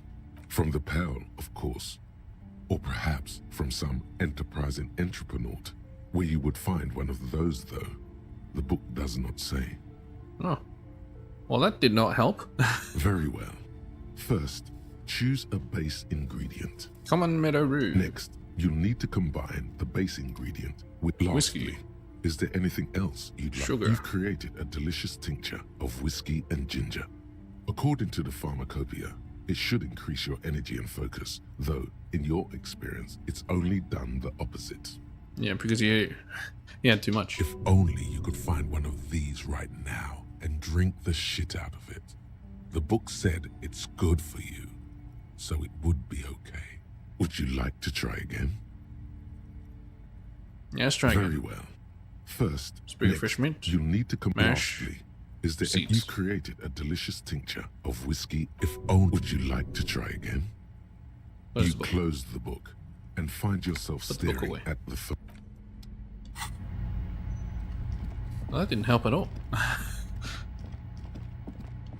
I got 5 experience from it, so that's alright, I guess. A heavy door with a missing handle. Unlock. After exerting some force, you manage to turn the key. It's eerily silent. The door slides slightly open, letting a draft of cold air into the room. You feel the tiny hairs on the back of your neck rise up, as if someone's standing right behind you. Touch the back of your neck. What is this feeling? Outside, the wind howls in from across the bay. The building at Rue de Saint-Ghislain stands like a matchbox on its side, with men inside like little wooden sticks ready to catch fire. That doesn't sound great. A panicking woman squeezes the pendant around her neck until it leaves a mark inside her palm. A man, a few meters away, stands frozen with a key in his hand. Somewhere inside, a spider is spinning its web. Yes. Kim, maybe you should go first. Detective, you're the one in charge. Oh, way to back out, Kim. Open the door and enter. Real detective you are. That side of the door is closed for the night. Come back tomorrow. Sandy is dripping from punch bag. Right. What do you want to say? What is this place? It's an adventure. It's the netherworld beyond the veil. Looks like a gym to me. This may be the Artemetep's boxing club for young athletes. It's the netherworld beyond the veil. No, it's a gym. Though it looks like no one's been here in ages. I doubt the electricity still works. Good thing we have a flashlight on us. Yeah. Some specks of dust shimmer in a ray of streetlight falling from the window. Other than that, the room is dark. An eerie feeling rises in your chest. What if there's a reason why no one's been here for ages? Let's keep going. I'm sure it's just a regular abandoned house. Nothing mysterious here. Yeah. I'll try to scare him. Yes, because it's closed. No need to look for supernatural explanations where a banal one will do. Now let's move on, shall we? Damn it, Kim, you're ruining the fun. Richard says, Citius Fortis. The rest is worn off. Smells like leather and sweat. What's this? Shot put ball. What am I gonna do with a shot put ball?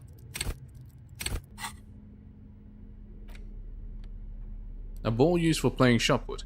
Favorite pastime of elderly gentlemen. I feel like you should hold on to this ball and make good use of it. To sell such beautiful old school sports equipment would be a sin.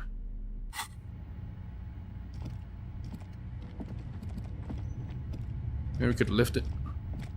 A barbell lies on the floor. The color has worn off its weight plates. It's 60 kilograms. Your triceps hum at the sight of these weights. Show the world what kind of beast it's dealing with. Lift them. There are no collars on the barbell. This is a safety hazard. Why does it feel so familiar? You know what? I have no health. I'll be right back. Wait, what? I can't leave. Maybe I can leave later. Worn out wall bars. They look unsafe.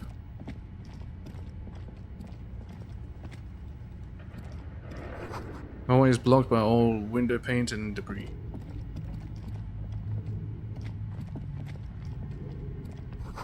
Large demijohn full of strange liquid. Odd animal stare at you in the dark, stuffed and mounted. Airship rotors covered in spiderwebs that remind you of blades.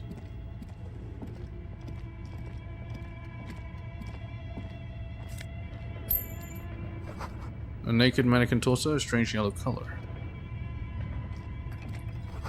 Blue velvet, soft to the touch, moth bitten.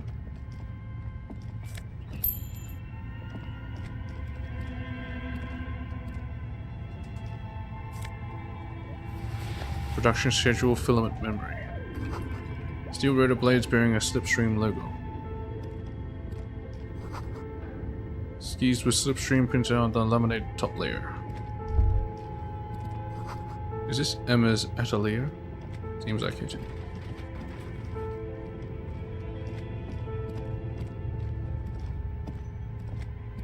This appears to be some kind of machine with a cube-shaped heart and a wired framework. The keyboard has a rectangular on-off button. A piece of paper still hangs from the printer. A radio computer. Just sitting here without anyone inside. Surprised and a bit What cautious. he means is that these things cost money. Why would anyone just leave it behind? But we are looking for a fridge, and we are pressed for time, so... On the other hand, it's not that I'm not interested in abandoned radio computers. This is the Ream Civic radio computer, model RC5120, equipped with a Feld mainframe and a Ream-compatible printer. Step away. We're gonna find that door.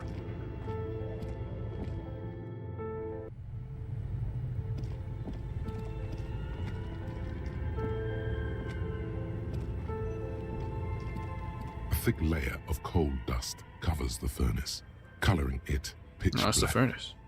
Looks like this furnace has a face, and it's a face of agony.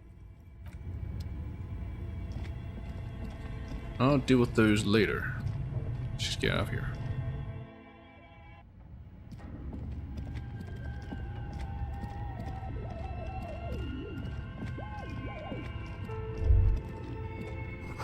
The floorboards creak. Postcard. The Delta. Shoes in a puddle of melting snow. An iron safety curtain curves before your eyes. I think this is the entrance. Folded like a bellows. It covers half the room, blocking the way into a colossal industrial chimney. This must be where the entity lives.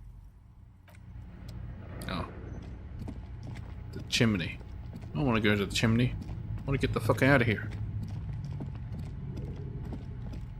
What's this? This old fireplace is covered in lines drawn in blue and red marker. The mesh spreading over the stone like blood vessels on alabaster skin. It looks ghostly and strangely ancient.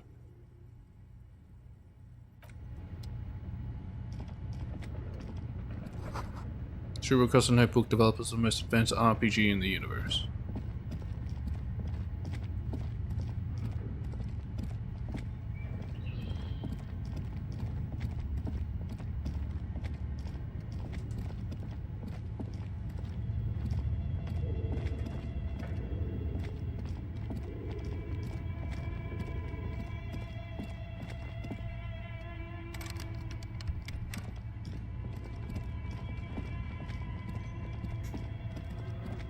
Looks like I'm gonna have to go through the chimney.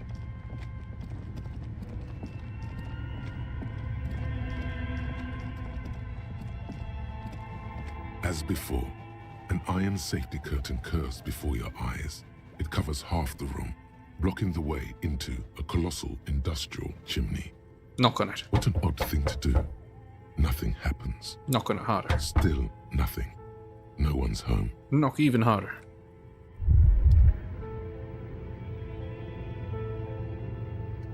You feel something in your chest, an unnatural pressure. It's spreading to your left arm, your jaw. So I'm guessing this is bad. I'm sure it's just heartburn. Oh God. Help someone. Yeah. Screaming isn't happening on account of extreme shortness of breath. You're just making it worse. Oh God, it's painful. Trying to remain conscious. All you feel is pain and weakness. You have to surrender now. We all do. It gets so dark. You don't even see her face. Like you always thought you would. You only see pain and fear. Cop suffers final heart attack. A detective lieutenant of the RCM passed away yesterday. His death, though abrupt, did not come as a surprise to those who knew him. He was the heaviest drinker I'd ever met. Captain Ptolemy Price, the deceased superior officer, commented, "That ain't easy on the ticker." He loved his liquor, sure, said Detective Chester McLean, friend and colleague. But I think before he ever had a heart attack, his heart was broken. According to an official statement given by the RCM, the officer was on the brink of solving a murder case. Download the game.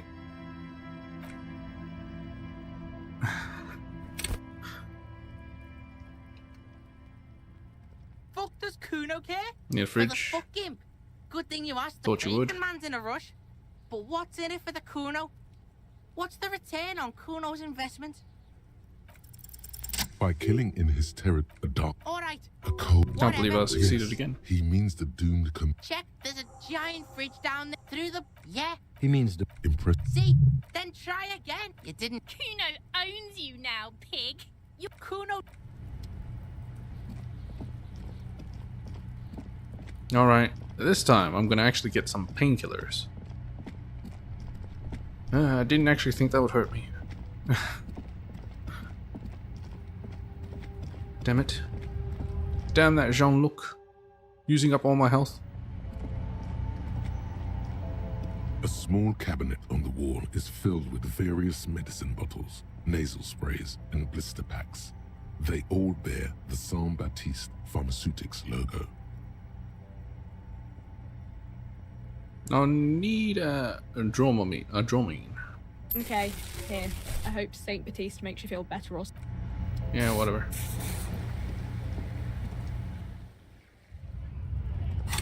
Actually, I didn't actually need to do that, but whatever. Level up. Okay. We got much extra JAMA. Let's go do this again.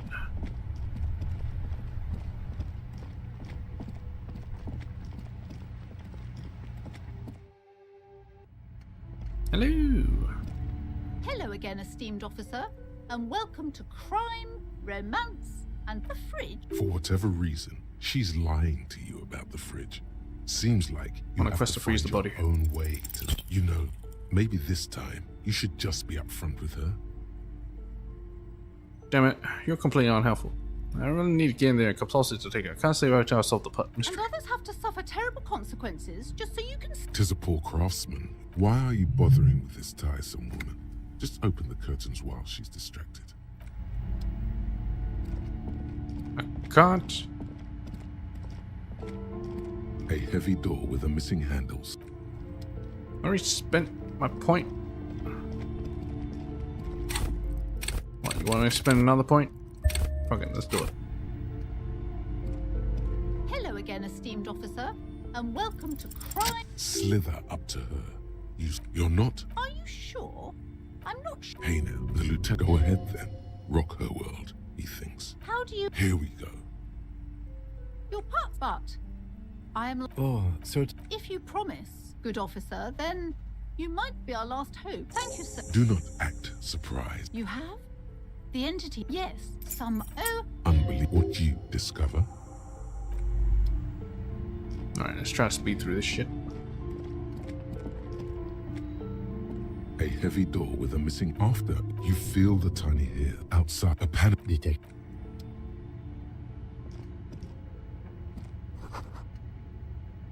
What is this place? Maybe Alternatep's boxing club for young I athletes. think you're right. Though it looks like no one's been here in ages. I doubt the electricity is... Some an eerie feeling rises in you. Yes, no need to look for supernatural.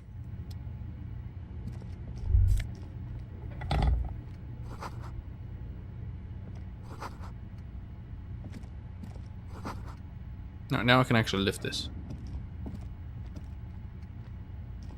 A barbell lies on its 60. There are no collars. Why does it feel so familiar?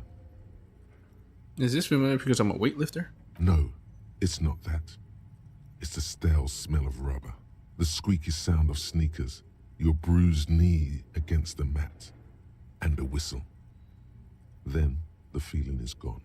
It's just a memory from another life, when you were young and fit.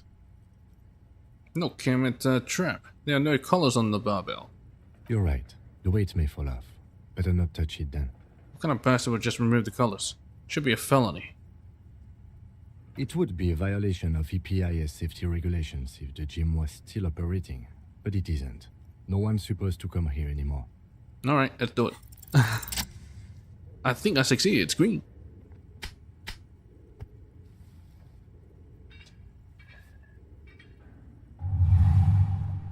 Oh. Conjuring up an inhuman amount of strength, you raise the barbell up in the air. Your biceps tremble, but you're a savage. This is a children's game. Oh yeah, I'm a true champion. Say nothing, revel in the feeling.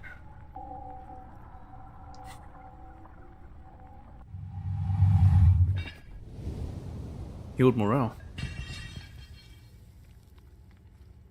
A warm wave of accomplishment washes over your head. Nice. As you drop the barbells to the floor. For a moment, it feels like you're strong enough to succeed at anything you ever set your mind to. Hey, but you're still in a ghost house. What if someone heard this? What if they know you're here? Good technique. Alright. Also, I need to put on the other gloves. Here it is.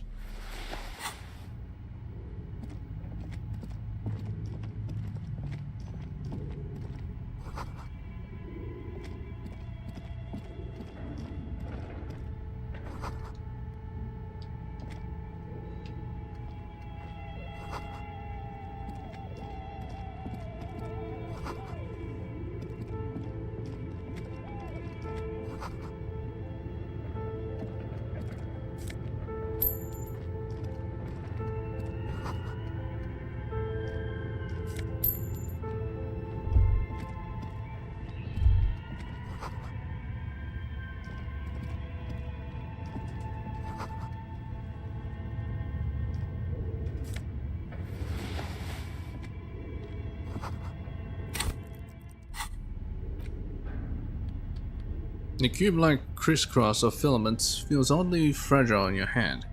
Its intricate structure covered in dust. Silver tape on the side reads production schedule. Note: this filament contains information that can be read using a radio computer. Oh. Price is 50. Good dang, 50. I want to see what's in it as well. Your flashlight slides over an old green chalkboard covered in scribbles, sketches, and schemes like some ancient cave mural. Some of the writing has faded with age, but you can still make out sections here and there. Photos and drawings have been pinned to the board. Speak the drawings. These lithe, pointy-eared creatures appear to be different types of welkins.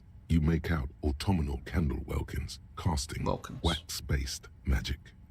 Translucent welkins, with organs shining under their skin, and even ether welkins, hailing from the vast emptiness of sidereal space. Who are all those creatures? Fantasies of a tortured, feverish mind? You should adopt one of those Welkins as your persona. No longer a mere man, but a Welkin. Well, it's my drama, One so of the yeah. Welkins, towering among the rest, appears to be different, however. I only just see the one.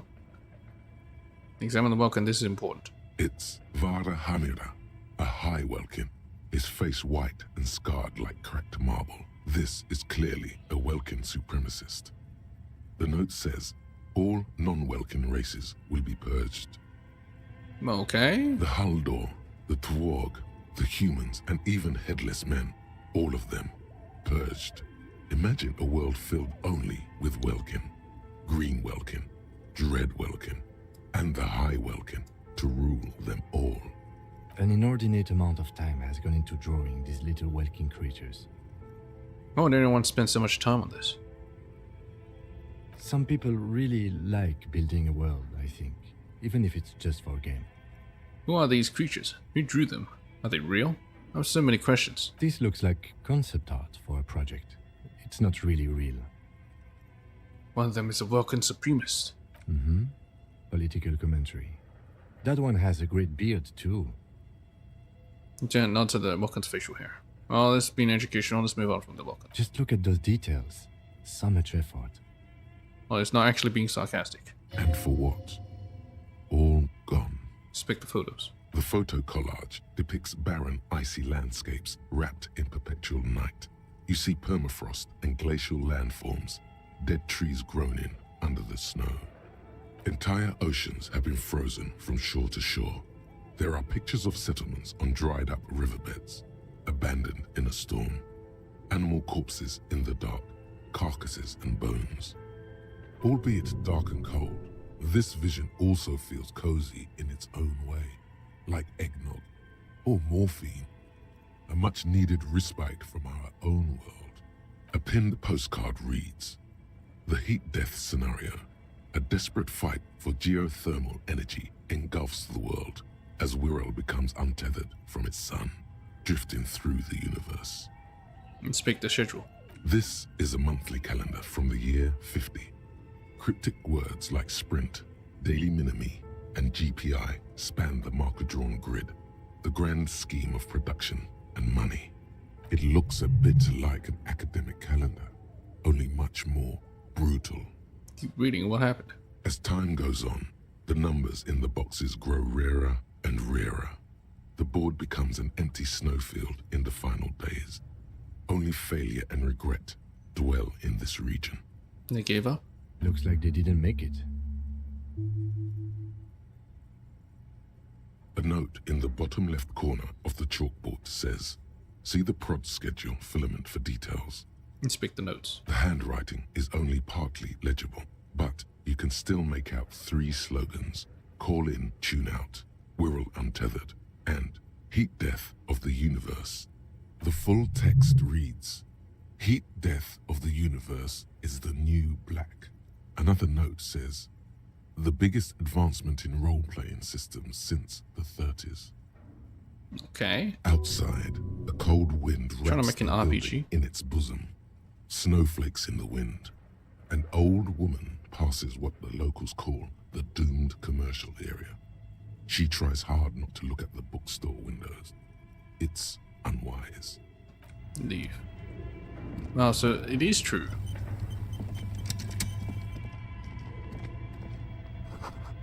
She's in a puddle of melting snow. He said this is like, companies come to die. An iron safety code. This must be where the not an odd thing. Still nothing. No one's hurt. Those curtains prove to be surprisingly sturdy. Your fist hurts now. Yep, I know that. If this is really an entrance to the chimney, then there must be a furnace somewhere as well.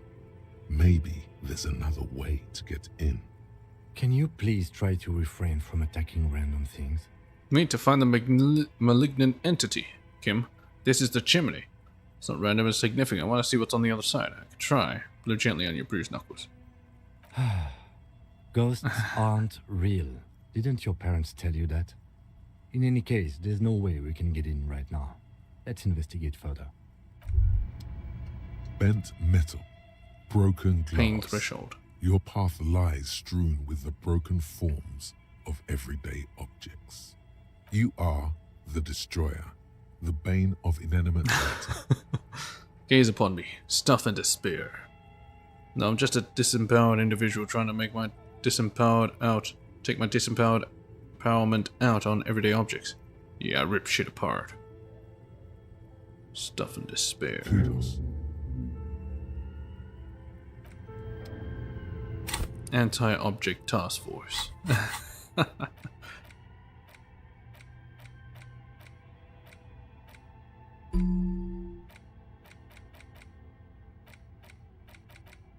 Internalize.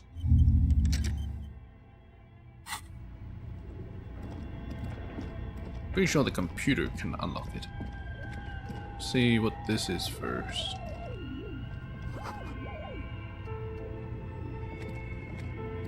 This old fireplace is What am I looking radio at? frequencies, it seems. UKV 123.6, UKV 123.7, UKV 123.9. Some written notes, too. Sparse and cryptic. Radio frequencies for what? Unclear. It looks like a cardiovascular system split into veins and capillaries. Very Cardiovascular system. advanced. So we're dealing with something medical here? This must be an elaborate piece of art. Of course, narrow your eyes. The anatomy of the curse. Yep. Perhaps. The web is comprised of radio stations, all lead back to one red heart, titled the Game Master Frequency. A note says, this one can listen in on any station it wants. Game Master Frequency. Looks like a surveillance program. Wait, who's the Game Master? If it's game, then who's playing? Someone very important. Whoever decides to call in to a call-in station, it looks like. A list of names under the stations suggests people across 6 Isolas would be playing. Muindi, Insulinda, Kotla, Grad, Samara, and even Il Mara. All of this is gone, left unrealized. There's no way a little basement studio working here could pull anything like this off. My God. It's as if the less money they had, the more ambitious their project became. Why do you say that? The schedule. I know doom when I see it. The company was running out of funding. What else? Nothing. It's just lines on marble. An echo from times long gone. No one has used the fireplace in ages.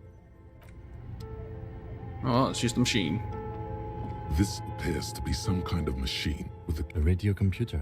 What he means is that, But we are looking for a fridge, and we are pressed for time. on the other hand, it's not that I'm not interested in abandoned radio computers. Do you think I should turn it on? Maybe the body has stopped decomposing somehow. I don't know. You're in charge of this expedition, officer. Is the Yeah, we got lieutenant time. a little scared? Just now when he looked around. You can always do it after the fridge. Alright, step away.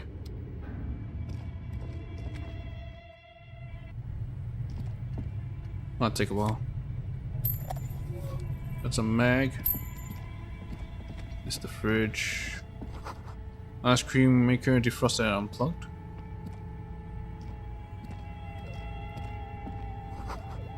Let's find a casa strange shadow. There's a hidden doorway here.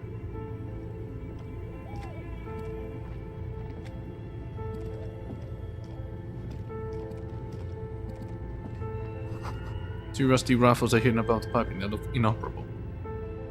A few bricks have fallen off, revealing a compartment behind the wall. It's too dark to see in. Where are we? Look around the secret room. Look, there's a hole in the wall. Hidden compartment. Seems like an old bunker from the revolutionary period. Look at all those rifles. Must be an old weapons cache. Look, there's a hole in the wall. There is, yes. And there also appears to be something inside the hole. Interesting.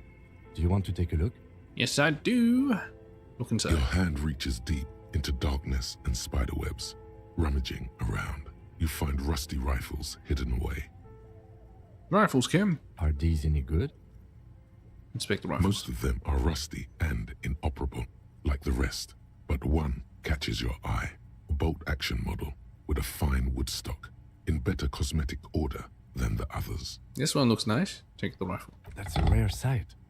Seems to no longer be functional, but still a beautiful thing in its own way. Lieutenant notes with approval. His eyes are gleaming.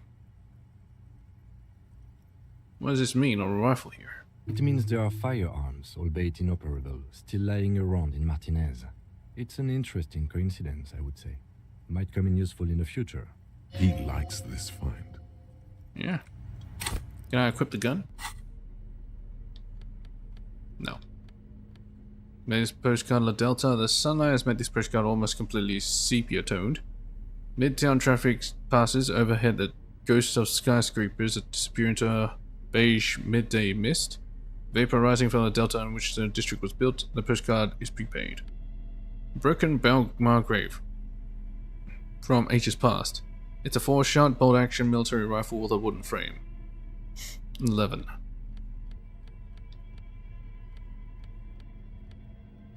My god. This thing's worth way more, 50. Someone stuck some busted guns beneath the ceiling.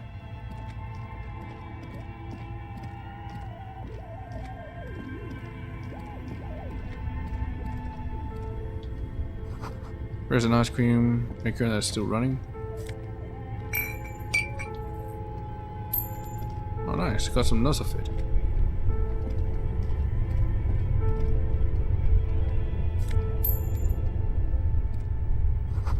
Cellar window, someone was shuffling by the street.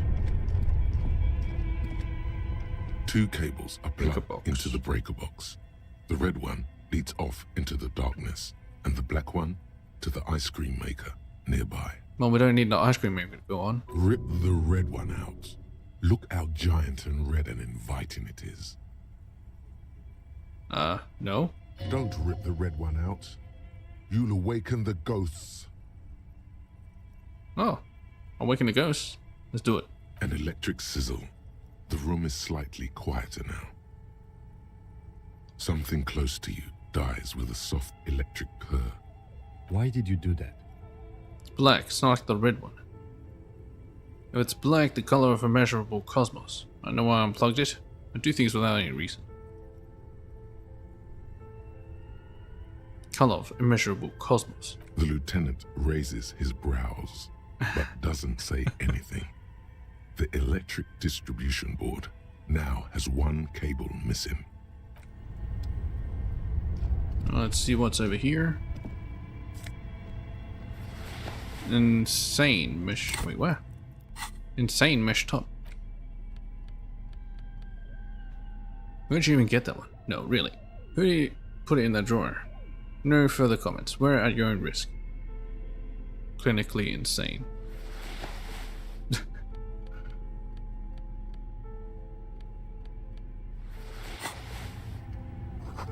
Intercom wires wiring into the brick box. Okay, now it's open. It's great.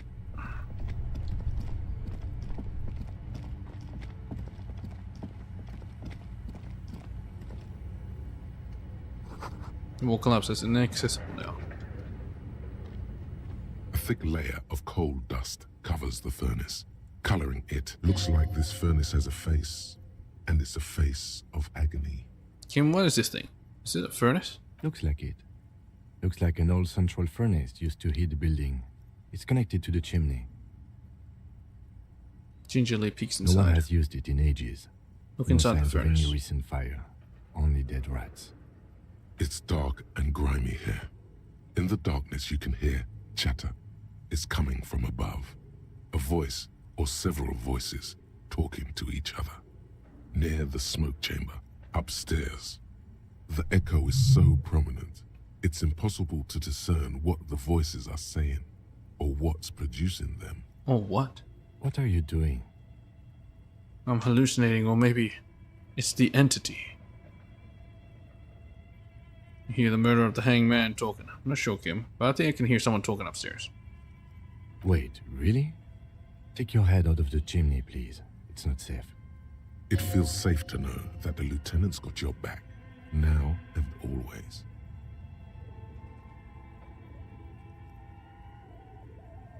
Smear your hands with coal. A lush for some layer reason. of coal now covers your skin, sinking into the wrinkles. Your hands look ancient. You feel the spirit of Ramut Karzai, ancient hero of Grad, pulsing through you. All that's left is to cover your face in war paint. No, that's not expression. That's just want the hands clean without pants. Hadramut Kazai. Smear your cheeks black with coal. 3 dangerous stripes appear onto your cheeks, telling stories of your wild soul. What are you doing? I am the reincarnation of an ancient Ilmaran warrior. Please wipe your face clean, officer. Authority 0. Don't wipe it. You can feel your cheeks turn red under the lieutenant's gaze. You look like a kid, not a police officer. Even the war paint can't conceal the embarrassment. Wipe it clean. Thank you. So, where were we? I can do it in my own time. This voice I heard. Maybe it's a malignant entity. Lasson says it lives in a chimney. You're right. The rooms do look like they're connected. But malignant entities don't exist. At least not the supernatural kind. Then what was the chatter you heard? What? Time to yell hello into the furnace. Something breaks loose in you. A mighty bellow echoes throughout the chimney's depths. The chatter of tiny voices above suddenly cease. Then, Hello? You hear a woman's voice answer. You've awakened the entity. And it's a woman, of course. The malicious entities are always women. This is the police. Who's there? I summon the ghost of the doomed commercial area. Now be gone, vile succubus. Hello, are you there? Speak to me. Hello? Did you say anything? I can't hear you. Please come upstairs. There's a safety curtain on the 2nd floor. I'll open it. You hear a low rumble upstairs. The sound of a curtain being pulled aside. After you, officer. Kick it with your foot. Oh, shit. A hollow ring echoes through the furnace. Your toe hurts. Maybe that wasn't a great idea. Oh, whatever. You see the looming shadow of an ice bear with a strange compartment in its belly. The door is slightly open. Its eyes are dead, but it's still terrifying. Run before it wakes up. This must be the fridge you were told about. Look inside. See if it's big enough for the corpse. Crack open the door. A faint waft of cold air rolls out. You hear the sound of dripping water. This is the inside of a defrosting refrigerator. The lieutenant takes a peek inside. His hand has found the holster of his gun. Relax, Kim. It's the fridge, remember? Look inside the refrigerator. Of course. A giant ice bear-shaped fridge. His face baked in the harsh light of the open fridge door. Just what we were looking for.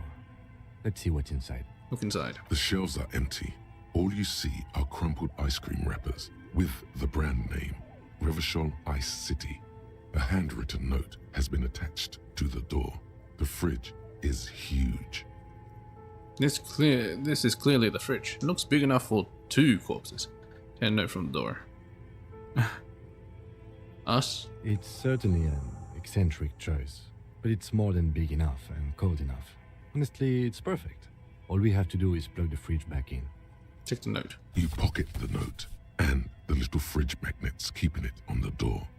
Oh, magnets as well. Examine one of the ice cream wrappers in there. A friendly cartoon bear smiles back at you from a glossy cellophane wrapper. It looks nothing like the fridge. The paper still smells of vanilla and chocolate. Nice. What is a giant bear-shaped fridge doing in an abandoned cell in the first place? Good question. It looks like an ice cream fridge. He tries to study in the darkness. So they tried to sell ice cream from this hyper carnivore? I know. What an unfortunate marketing choice. At least it's not running them a loss anymore, now that you've unplugged the cable. But it's a ridge, snaky cable running from the fridge. The fridge sits empty before you. an overindulgent wardrobe, now that the cooling systems aren't active. Close the door. Alright, let's plug it back in.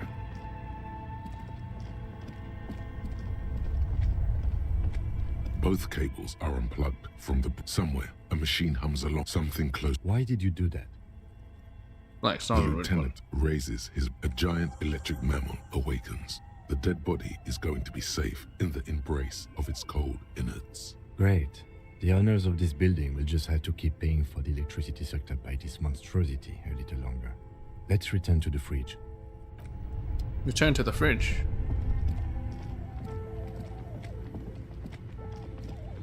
Alright.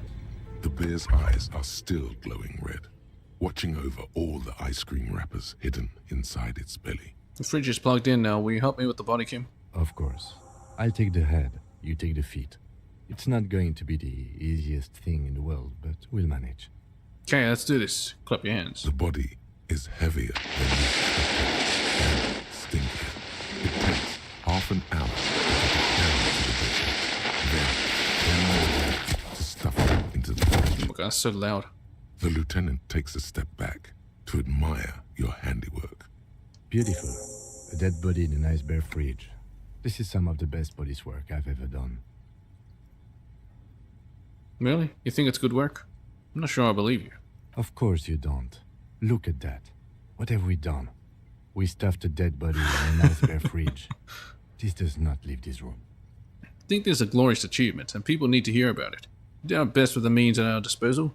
Yeah, I'm not proud either, but we did find a fridge. This isn't police work, Kim. It's art. We're artists, and this was our vision. If I were an artist, this would certainly not be my vision. I would be much, much more conservative in my work. He's right. His work would be much more formal. So suck. At least we've stopped the body from decomposing further. Now you can conduct another inspection under controlled circumstances. Inside the icy realm of the ice bear fridge, the corpse stands slumped, waiting.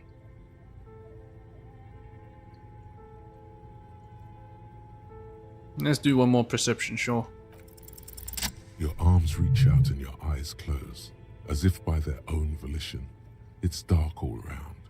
You feel cold, slippery flesh, first with your fingertips, then under the palm of your hand. What is this?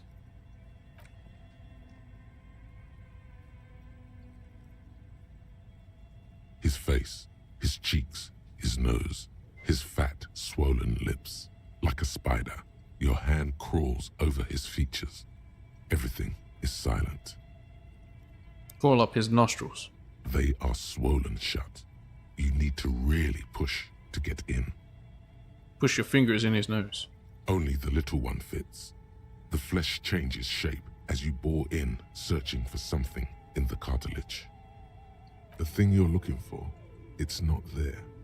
Crawl out, spider. Put your fingers in his mouth.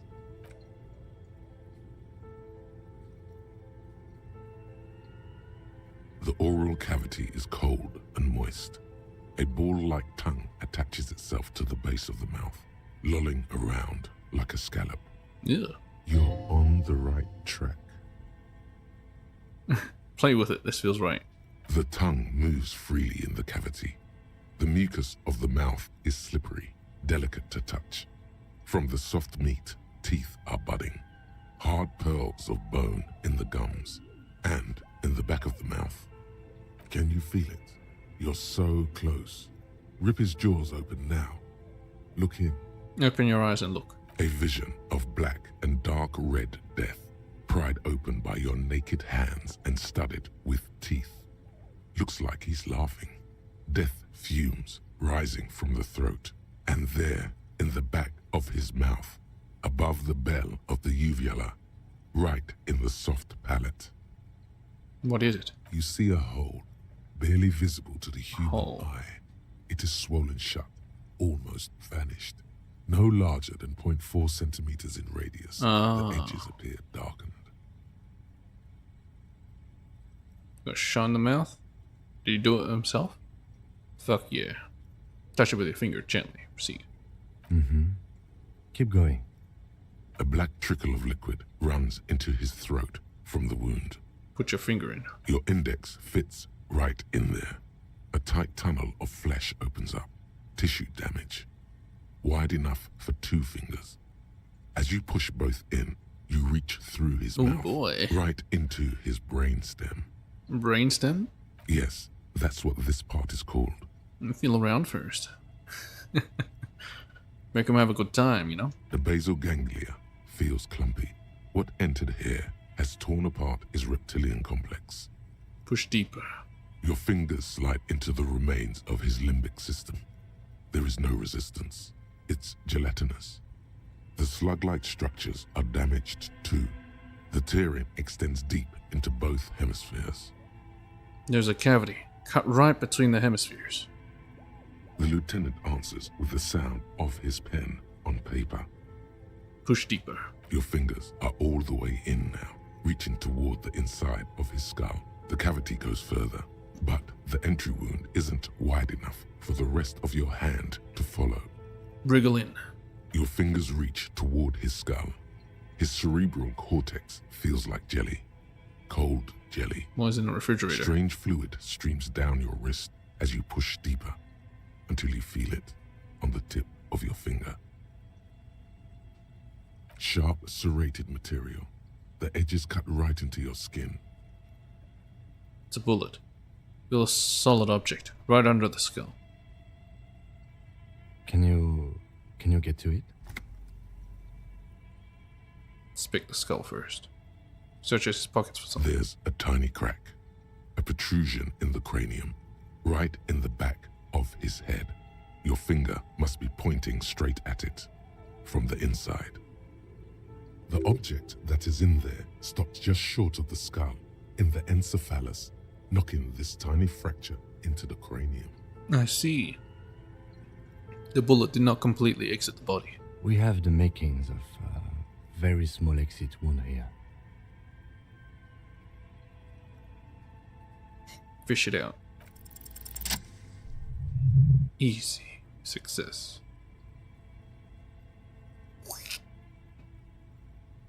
You pick the object between your index and middle finger. It feels sharp, like metal. With your face twisting from pain and concentration, all you need to do is just... I got it. Slowly pull your fingers out. Good. Vision rank buzzes with excitement. The inside of the head feels cold and smooth, like a glove. Sweat dripping down your brow. Careful not to lose the prize between your fingers. Pulling out now? With a plop, your hand emerges from the mouth, covered in blood up to the wrist. Between your fingers, a small flower, a blossom made of lead. A bullet. Lieutenant puts a small bag marked evidence under it. Drop it in. The bullet falls in the bag, leaving a smattering of blood on the plastic. He raises the bag under his eyes and says, A non-caliber. Rifled. Some kind of brittle alloy. Rifle. Fractured on impact. Can I have it? Keep it, Lieutenant, as a gift. Yeah, can I have it? Of course. You've earned it. Trust the bag in your bloody hand. It feels light. We need to add an item to the injury list. Injury number 4. Oval entry wound with an abrasion color. Soft palate, back of mouth. High velocity. Temporary cavity in brain tissue. Small exit wound on the occiput. How does that sound? Sounds like heaven. Sounds about right. Say nothing, just nod. Opinion, fatal injury. Goddamn right. Agreed. Wasn't that what we thought the last time? That was then. This time we have extensive tissue destruction away from the wound track. This time we have a bullet. Goddamn right. And one last thing. We should amend injury number 3. Ligament mark. New opinion, non-fatal. Post-mortem. Treatment. Yep. He's proposing the bullet was the real cause of death. Seems and like the hanging an attempt to conceal this fact. Treatment? The ligament mark, the fractured hyoid bone. It was all treatment. Treatment, officer, is an attempt to manipulate the body after death, to hide the real cause with a false cause. In this case, this injury here. Place a mark encircling a corpse's neck. And the all treatment. Yes, and the belt around his neck, the hanging, even dragging him to the yard. All of it was done after this man was already dead. Dead, doop doop. Think so? Agreed. Are we jumping to conclusions? Dead, doop doop. Dead. You think so? I did not just come up with this. I've had my doubts since you showed me the tracks, officer. Why did they carry him over? Why not march him? There is no satisfactory explanation. There have been other signs too. Small details. Everything is too neatly designed for us to assign probable cause here, as we did, full-heartedly. Well, no more. We almost fell for it, he thinks. Almost. Who would do this? That's for us to find out. But this, it will make finding them just a little easier. Why would anyone do this? To hide something. The real killer, the real motivation, what really happened here. Maybe he did it himself. I think I need to wash myself. Oh, you really do. I am glad to hear you say that. Your room in the Whirling in Rags should come with a bathroom. Be sure to make use of it in the evening. Maybe the bullet holds more answers. Yes, we should take a closer look at it. I am certain it has more to tell us. This little thing could reveal much about the weapon that shot it. What happens next? We bag the corpse and carry him to the holding pen of my kinema. I can transport him to processing myself, but I will be gone for the rest of the day. You'll be gone? What should I do in the meanwhile? Work on the case. Tend to personal matters. Try not to do anything too dangerous. An officer needs backup in a neighborhood like this. I'll leave that choice to you. And one more thing. Great work, detective. After you bag the corpse, Lieutenant Kitsuragi will leave the party until tomorrow morning. You can do side tasks, and even the main case, but it might be more difficult. Yeah, whatever. Shoot, Looney Rooney. How do you like it in the fridge? I like it a lot, brother. This really is your finest hour. You're a genius. A regular Corporangelo. Enough. Come back later, Corpo. Amuse yourself with my frank manners and my memento mori features. If possible, also, see me in your dreams. Alright, let's close the door.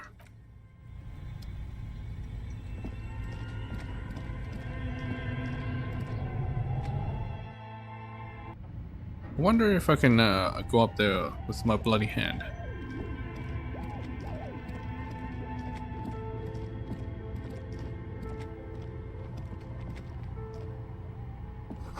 This tray is full of dice, colorful polyhedral dice, hundreds of them.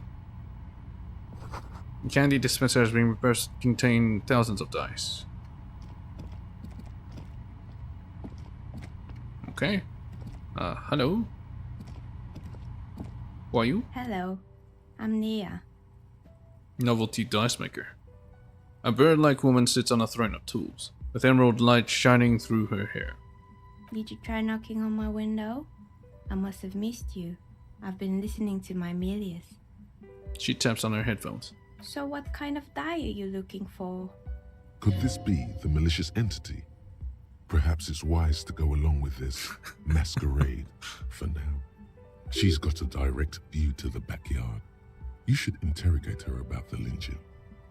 Hold on, what do you mean by milieu? Yes, a milieu is like a call-in station. You need a two-way radio to access one.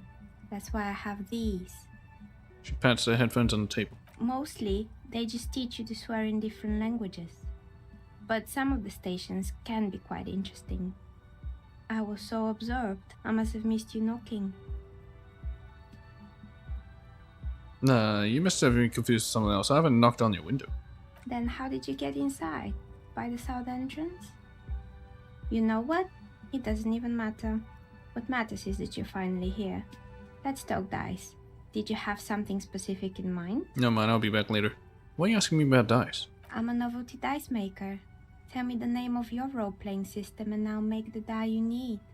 That's why you're here, yes? Sure, I like role-playing games, so I need some dice. You're not really sure why I'm here, honestly. No, I was looking for something else. Squint your eyes, mysteriously answers. I'm interested in buying dice right now. I'm a police officer and I need to ask some questions. I need some dice, yeah. Very good. My rate is 10 real per set, unless you want something really unusual. Take a look around and see if there's any particular stone you want to use.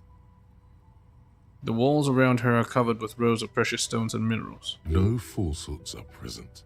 She's a novelty dice maker and doesn't have anything to hide. Ask what you need. How did you become a dice maker? How did I become one?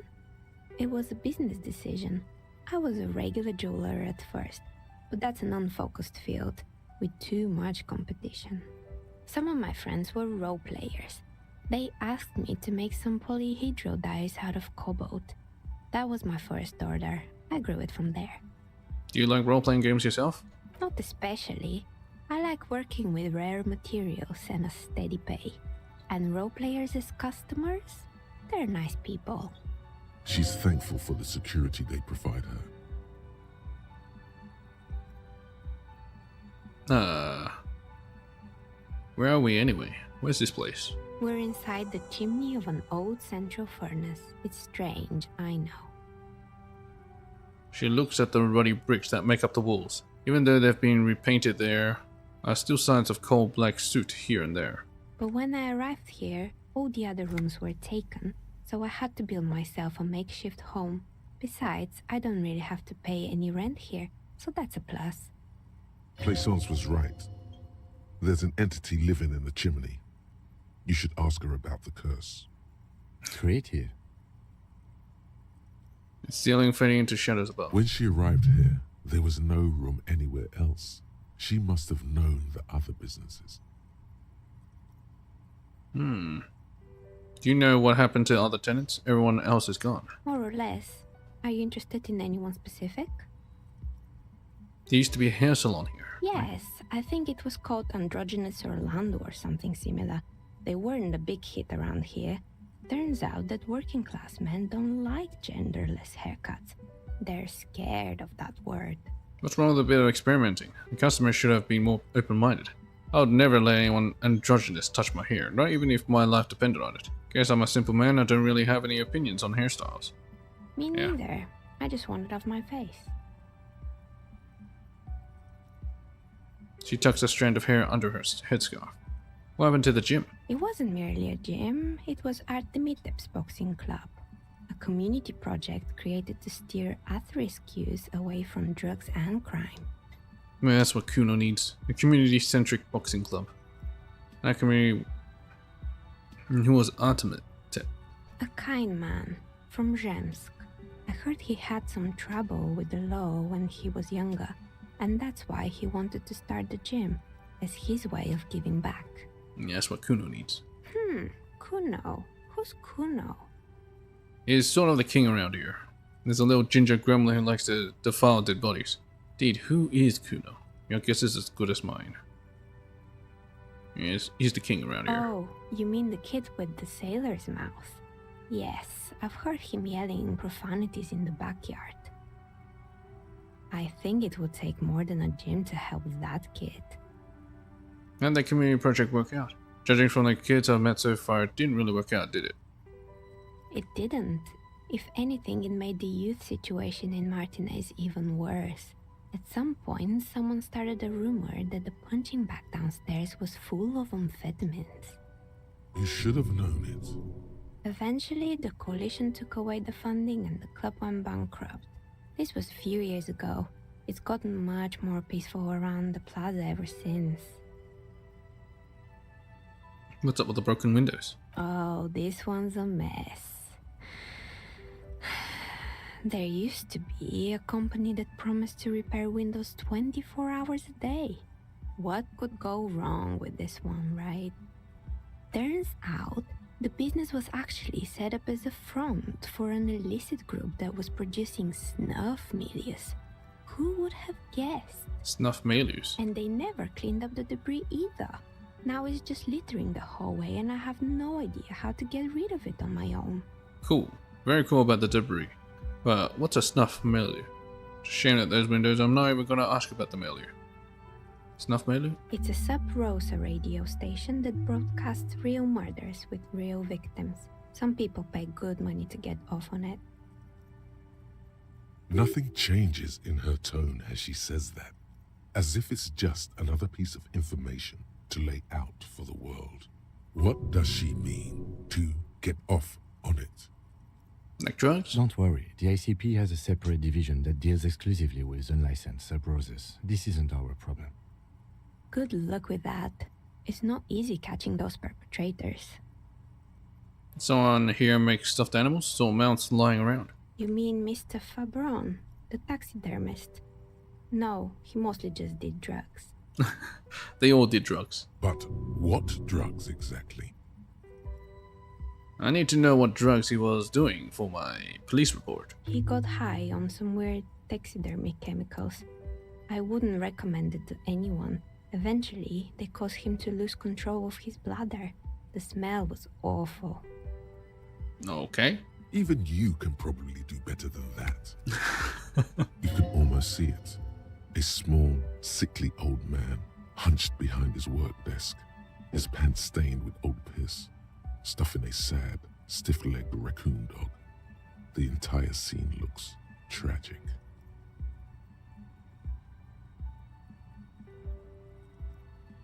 There used to be a fashion atelier here, but I have forgotten the head designer's name.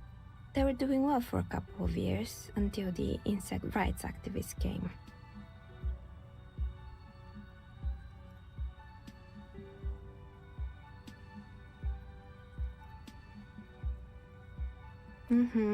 The atelier produced a certain collection that used chitin among the materials.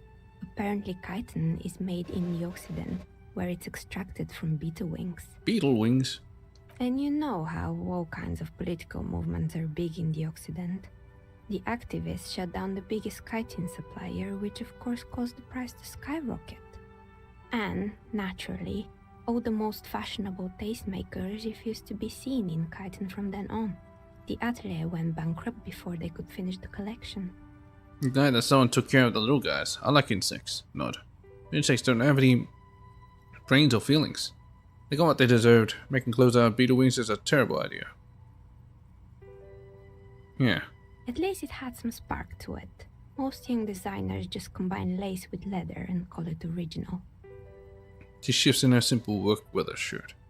As she shifts around, you notice several dead flies on the windowsill in front of her.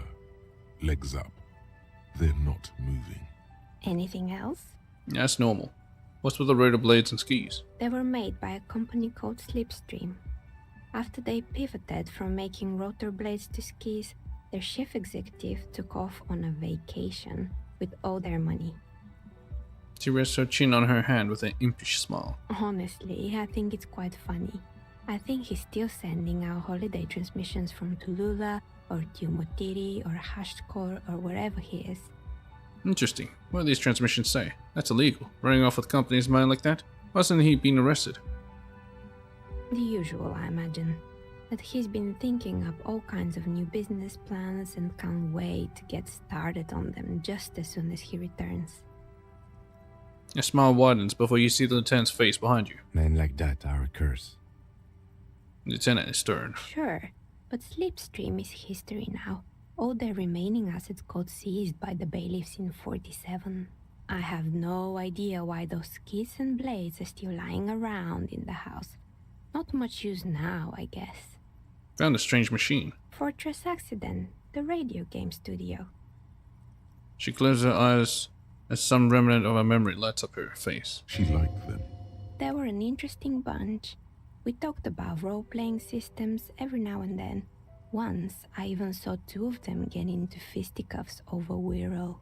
They certainly took their work very seriously, even if they seemed to be chronically liberal with their schedules.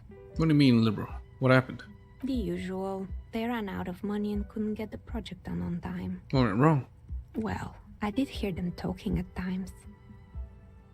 She looks at the hallway as if she can still hear them chit-chat behind her curtains on a cigarette break. They seemed to believe they were historical individuals on some grand quest. She sounds almost mocking when she says that. Oh, okay. From what I've seen so far, the project did look quite impressive. Really? Must be a gigantic ego trip. That's what I thought. Because when the money started to run out, they just began to complain a lot about capitalism. You know, how the markets are rigged to keep up new businesses and so on. In the end, they just didn't get it done. They didn't have enough willpower to produce something truly historic and to show up to work on time. Showing up to work on time is hard. No, scratch that. Showing up to work at all is difficult, especially if you've been drinking. Well, showing up to work on time is incredibly hard. It's too bad. I would have supported them. The project looked great. You're right, they should have just tried harder. They had everything needed to succeed. Still, not everyone is going to make it. That's the nature of the game. Pair of dust on the table, one of them substantive engine on techniques.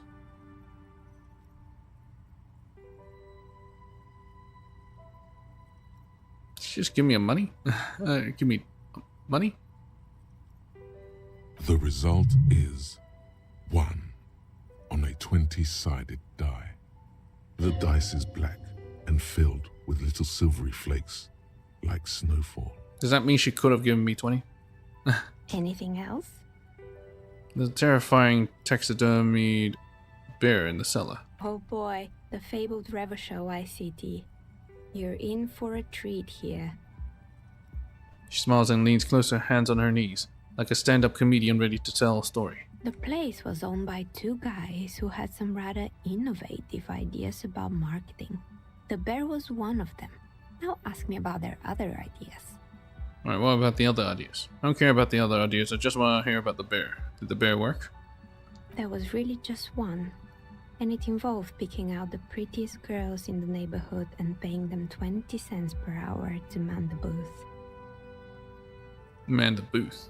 And by man the booth, I mean slump behind the counter with a face that could maim you if you ever dared to disturb their bored magazine browsing.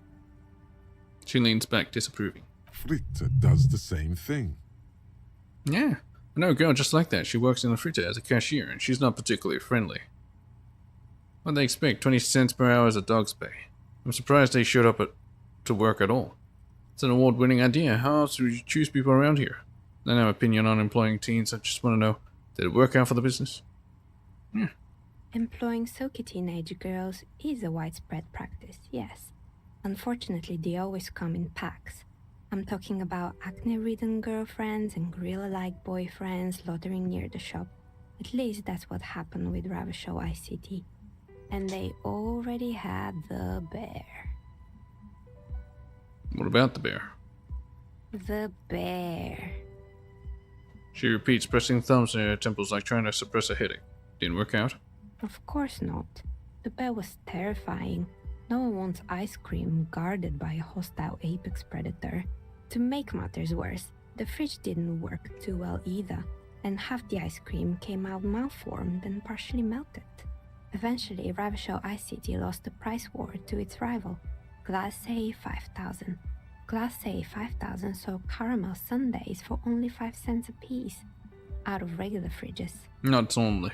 It's the market doing its job. I'm sure the bear was doing its best. The bear was scary. Every time I saw the bear, I felt scared. It could become alive any moment now. Yeah, bear was doing its best. Maybe, because the taxidermist who made that bear definitely wasn't. Doing his best, I mean. No, come. He said that the bear was his vision beast. He said he met his vision beast while high on desiccants. Called it Megatherion. Megatherion. Scary, but cool. Megatherion? Megatherion, a mega wild beast.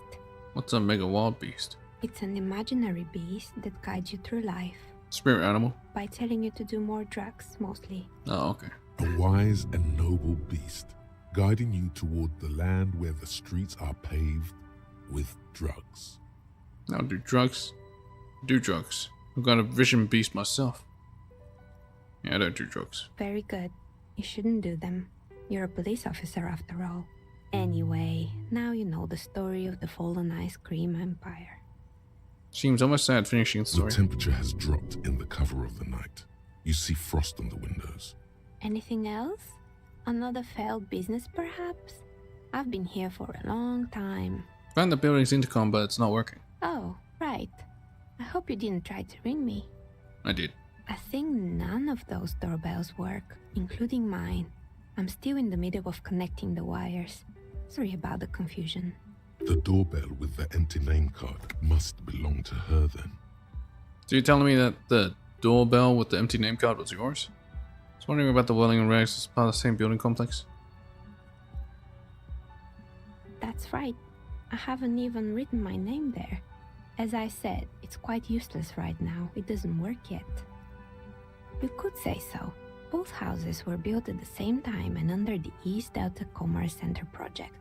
That explains why you can call the whirling from the intercom, albeit I doubt that anyone responds. If the whirling is part of the same building, then it's part of the doomed commercial area. The darkness of this place is there, too. I saw a name East Delta Pinball on the doorbell. Right. It used to be a gaming arcade. This is an ancient failure, before my time. I'm not surprised, however. My advice: don't base your business on a fad. Hypnotism, floriography, trick-track, especially pinball. Agreed. Pinball is the worst. What's so bad about disdain for pinballs? Pinball could not be clearer. A strange thing happened when I tried calling a company called Slipstream SCA. Someone answered. It can't be true. They don't work here anymore. They've been gone for years. Are you sure it was Slipstream SCA? Was it a woman? Maybe it was Plaisance from the bookstore. First, it wasn't Plaisance. I know her and I would have recognized her voice. Oh, right. But did this person say anything? Still sounds skeptical. She said she was from Tricentennial Electrics. Tricentennial Electrics? Moment before she recognized the name. It used to be a major electric company 100 years ago. Are you sure it wasn't just some kids playing a prank on you? No, it was something else. It was eerie. It was cool. It was too real to be just a prank. Either we're dealing with a professional actress, or... No, it was something else. Something eerie. May have been some sort of rare electrical anomaly. Narrow your eyes. Pranks can be eerie. She looks as if she's still convinced it's nothing to be worried about. Oh, the kids these days. We were just one of them, and now they're terrorizing us. No solidarity. Actually, a Slipstream SCA mystery might be a recording. Called again later and got exactly the same message. Why would Slipstream SCA have a 100-year-old recording as their doorbell message? Doesn't make any sense. I'm still convinced it was nothing more than some elaborate prank. My money is on electrical anomaly. I've heard of these, especially in an old building like this. A few more questions about the building? Sure, I'm listening. I'm pretty sure it's... Sure, I'm listening. Actually, I had other questions. Good. I hope it clarified things a bit. I'm out of here. You know, I still have some time. Oh, it's you again. Are you looking for a die? I heard this place is cursed. You know, people call it the doomed commercial area? I've heard the stories, but I don't think those stories are true. Wait, how do you explain what happened to all those companies then? Plaisance is the one who sent me. She's convinced that the place is swarming with malicious energies. It's just capitalism.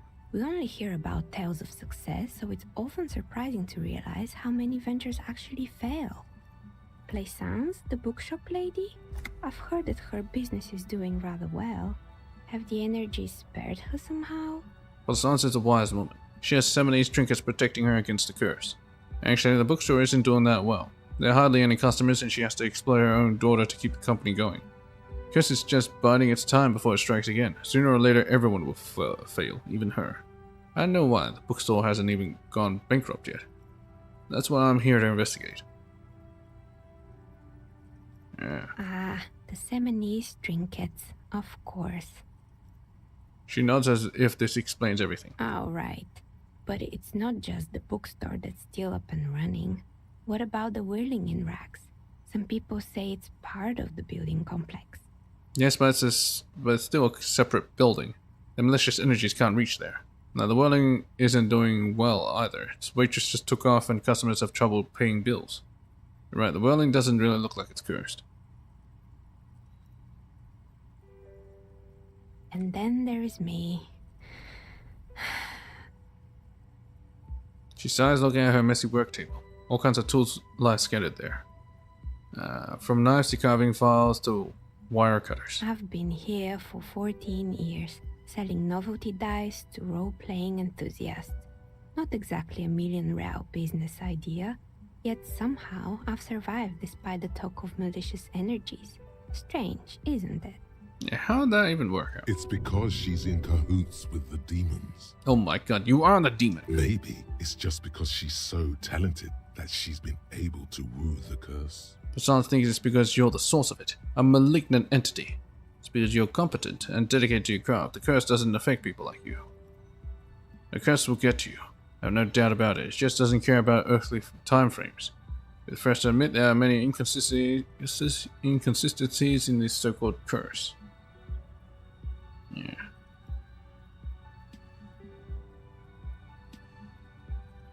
You're competent.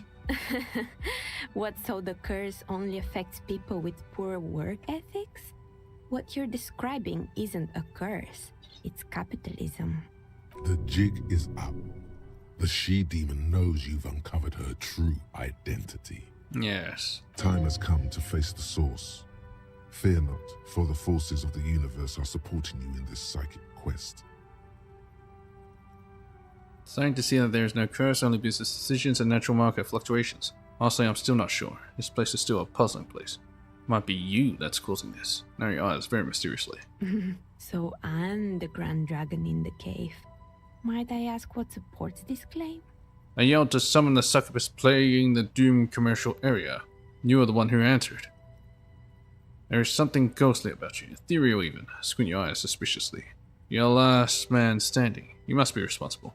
Don't have the time for explanations, now I miss all those visions I'm getting. Oh my, I've revealed myself. You better call the exorcists. Don't have to call anyone. I'm a ghost whisperer myself. It's not my job to intervene in matters supernatural, for I am merely a police officer.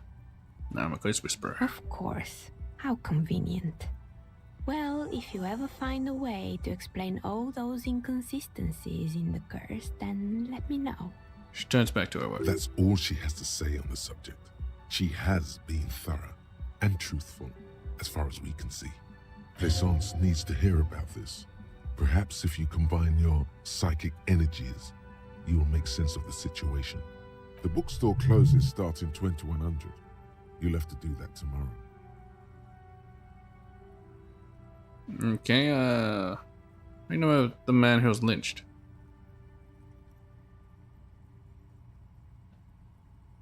Nothing really. I didn't know him. The lieutenant looks at his notebook, then the woman under the large window. You definitely must have seen it. Your window looks directly onto the courtyard. You're saying you didn't see or hear anything unusual last Sunday evening? I'm sorry, detective, but as you know, I usually have my headphones on when I'm working. It shuts out most of the daily ruckus behind my window. What do you mean by the daily ruckus? Well, there's always something going on in the Whirling's backyard. She stops and tries to figure out, good During example. daytime, there are usually those kids. And lately, I've been seeing a lot of drunk workers hanging about. Must be because of the strike. She's heard of the murder, but did not see it, sire. But I never saw anyone during that fateful Sunday night, I'm afraid. You never took your eyes off the work to look out the window? I might have, but in this case, all I would have seen is my own reflection staring back from the darkness. It's really hard to make anything out in the yard when it's dark outside. Besides, I rarely get up to look out the window when I'm in the zone. Do you often work Sunday nights? It's an odd profession, making dice for people. But I like it, and I prefer doing this to sitting at home. I see. Thank you for your answers. Nods. Anything else, officer? I'd like to order a die from you. Of course. Tell me what you have in mind. Do you have any cursed dye? What do you mean by cursed? As cursed as this commercial area? As my life, abracadabra, perish like this world? Alright, how about I surprise you? Come back in 8 hours with 7 real, and I'll give you your cursed dye. It's a deal. Great, see you in 8 hours then. Was there anything else?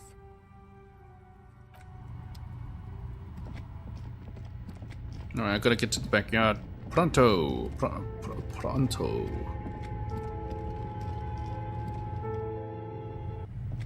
Before I forget. Again.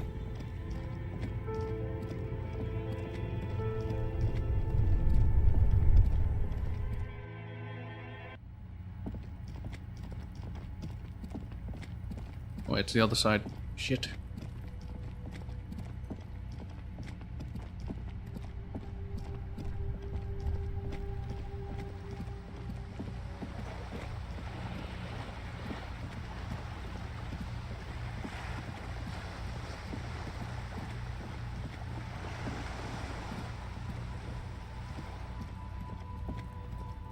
Just an ordinary wall.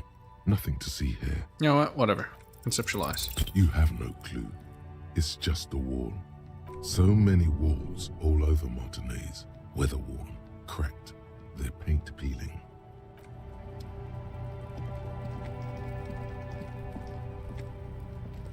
Trying to sneak up on me?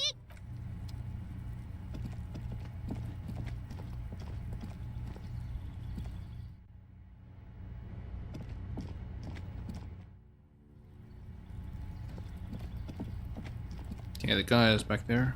Hello. Gendarmerie, you found me. The man on the balcony gives you a bright smile before taking another drag from his cigarette. It feels like a Friday. He seems to be in a good mood tonight. And his shirt is still unbuttoned. Got your hint. Found the key right under that stone. Beautiful. He replies, smiling as he looks at you. Something sparkles in his eyes. So tell me, are you here to make things right again? That's what I'm aiming for, yes. Honestly, I'm just trying to not screw anything up. I'm not trying to make things right, I'm just trying to make them spectacular. Next question. I was hoping to talk to a possible witness. Your balcony overlooks the murder scene. I want to make it spectacular. Beautiful. He says again, a nearby street lamp casts shadows on his chin, drawing out the slender cheekbones. I have some good news for you. My Sunday friend is visiting me tonight. I told him about you and he'd like to say hello. Step in. He's already waiting. Is it Friday night? Friday tonight? Feels like Friday. Why do I want to meet your friend? Yeah, it does feel like the end of the week. Such gentle weather. Why do I want to meet your friend? Trust me, you do. Very well. I'll talk to him, but first I want to talk to you.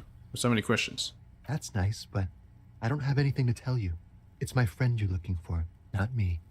He takes another drag of his unfiltered cigarette and looks around. It's getting dark and the neighboring windows have lit up, one by one. Downstairs, a cat crosses the yard, disappearing into the bush. Besides, I've got to run. He's going to leave you alone again. That's sad. Run where? To the city. Gestures oddly. In the midways. A man on high heels stumbles out of a basement club, music blasting over the entire district. It's chilly, and as the chemicals hit his nervous system, 1,000 shivers ripple through his body. Alright, go then. Take care, alright? Interview the Sunday friend. Something so different about him that I just can't put my finger on. Different, of course. Shirt. Why is his shirt always unbuttoned? His shirt. Yeah, his shirt. His shirt. He's trying to dive deep into the mysteries of his... His shirt? No, I don't know why his shirt is always unbuttoned. It's about time he's trying to hold something back. Come on, detective, let's go. We've got a potential witness to interview. His Sunday friend, remember? Anti-Object Task Force. Behold, the Anti-Object Task Force has assembled. God's avenging angel, arrayed against the lower emanations of the Darkened One. Shoe racks, tape recorders, motor carriages, and doors. So many doors. You're not just pounding it all to pieces. You're reforging the universe, from the anvil of the heavens to the worms below. Indulge in it. Be bold. Have an impact on the shape of creation. Out of the furnace of your rage. A new reality. Also, you should trash your room again. Probably not. Attacking physical objects heals damage. Wait, what? All physique. Learning caps raised by 1.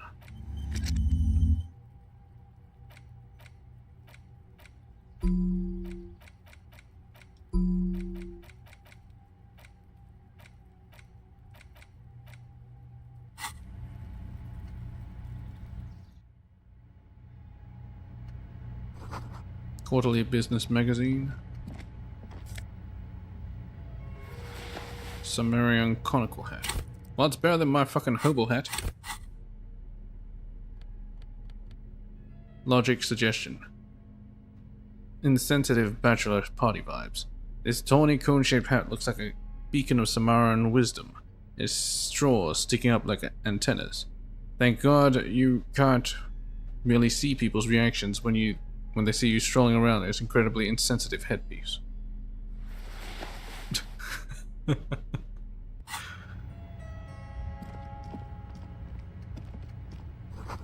Dates for open lectures at local universities.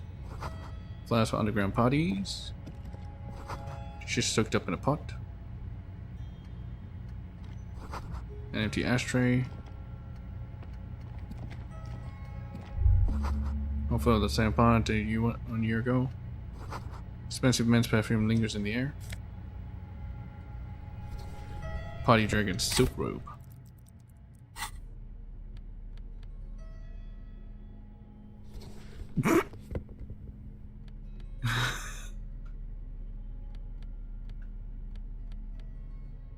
Drama and electric chemistry. Become the dragon. Become an addict in strange bathing robe. This sleazy silky bathing robe in vibrant blues offers a roaring dragon on its front, ready to take off into the night. A red belt has been provided for fastening. It's culturally insensitive, but only for people who are not from Seoul. The real Seoulites probably don't care. As it should be. With a painted layer of old newspapers. Exquisite canopy bed made of metal. Hello. You have acquired the hat. Keep it, officer. It looks good on you. Of course. My name is Charles Vildrouin, and I am an official with the coalition government. I work for the Institute of Price Stabilité on assignment from Sur-la-Clé. Okay. I heard you talking to my friend outside. Very good. Super. I am here to assist you in any way possible. Ask me about the hanging.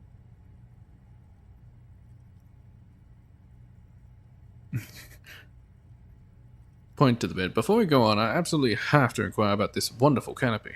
Oh yes, my friend has a great eye for these things. He refuses to tell me where it came from. It's a mystery. I believe they call this type of frame industrial. It's very comfy. That's really all I can tell you about it. Forms a little rift up with his fingers. Cold air sweeps in from the balcony. The lieutenant takes out his notebook and nods to you to proceed.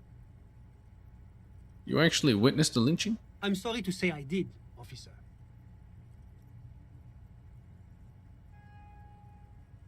It's just the brick we're looking for.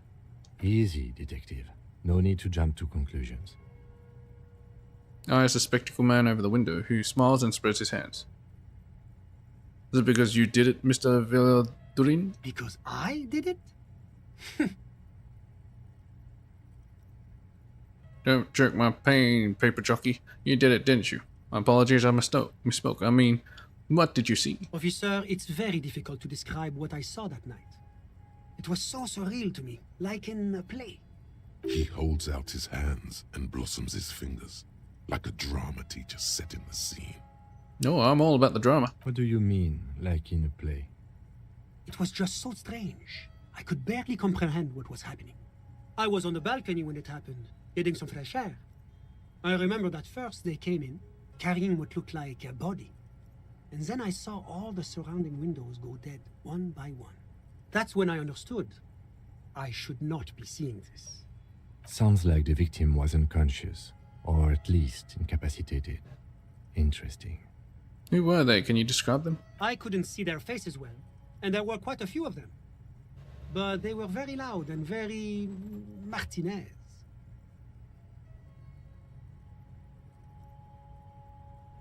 He pauses, looking for the right wording. Let's just say that the laboring classes can get rather expressive with their profanities. How many of them were there? I couldn't tell you exactly.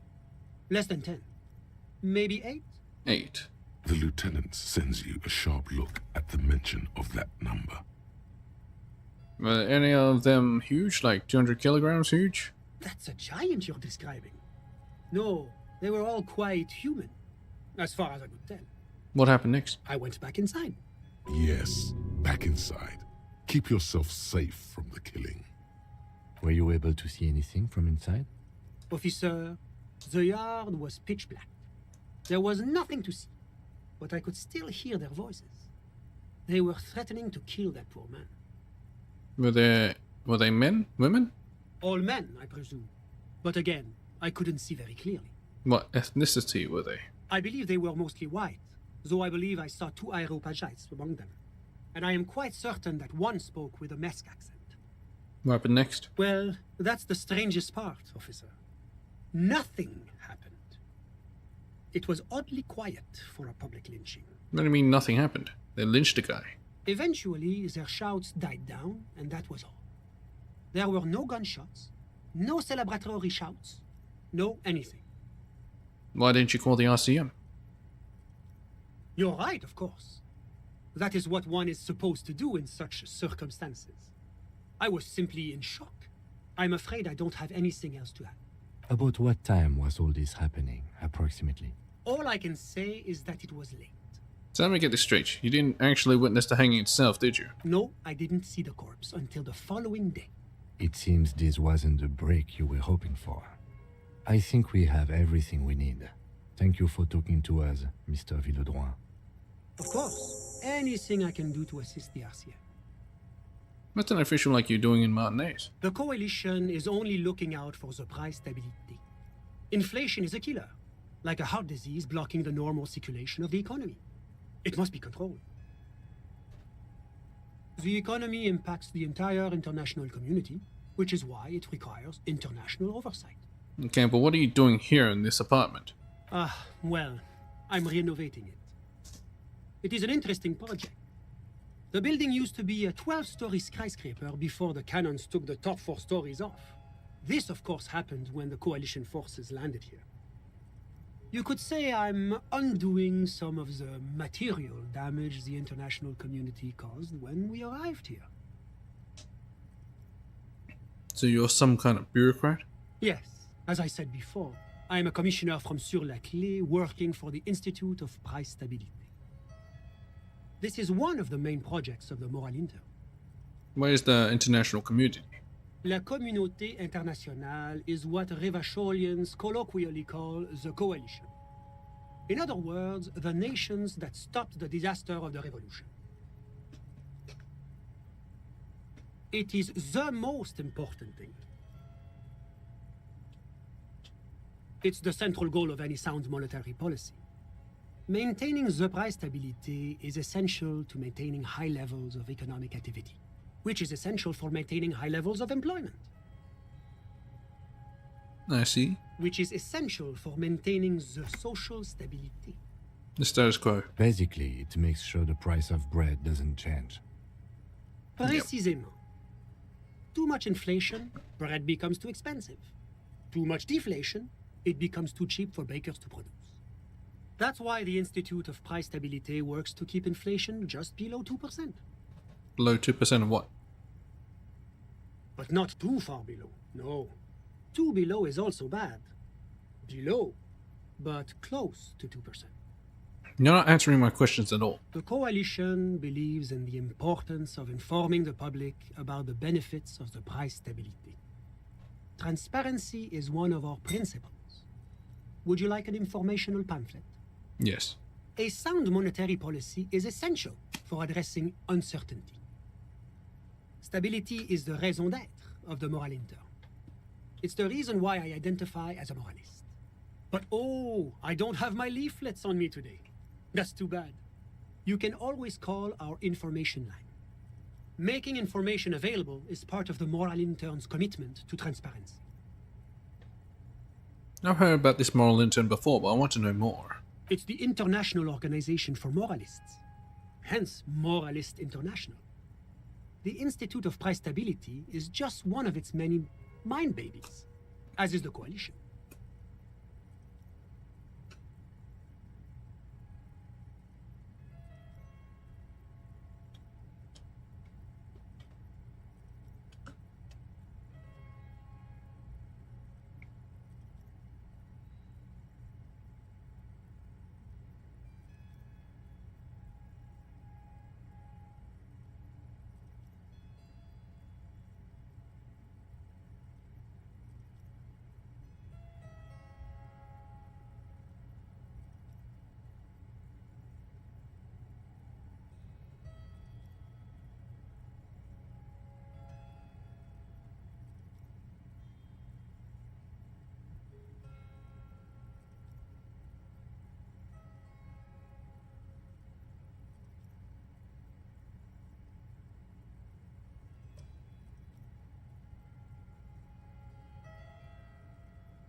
Alright. So when I said I was a thrall of foreign interests, what I should have said is that I'm a moral intern bitch.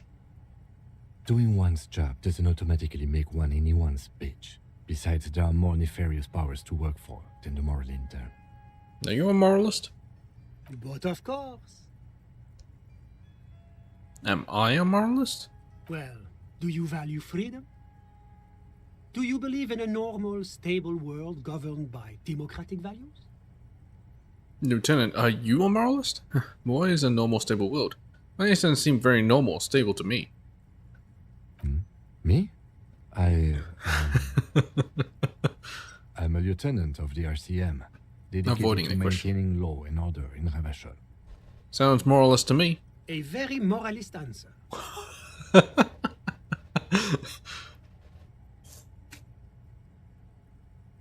The Occident is part of the normal world. Oranje, sur la clé. Martinez? No. Martinez is something else. What about the rest of Revachol? Is it part of the normal world? Revachol is generally difficult. It's led by an interim government, which means it hasn't yet achieved full democracy. But they are working towards it. You're all doing very well here, relatively speaking.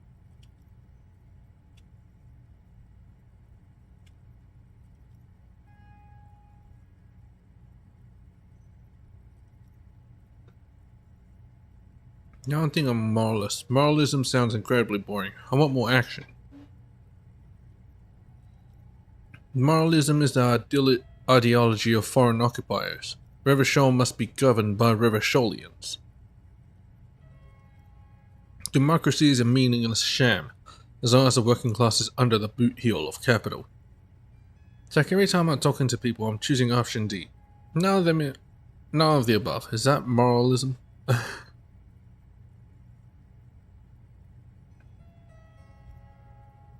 Is this option D usually the most reasonable answer? Yes, everything else is super extreme. It's like I'm living with a bunch of lunatics. I'm usually the most boring one. Sounds like you're a moralist indeed, my friend. Welcome.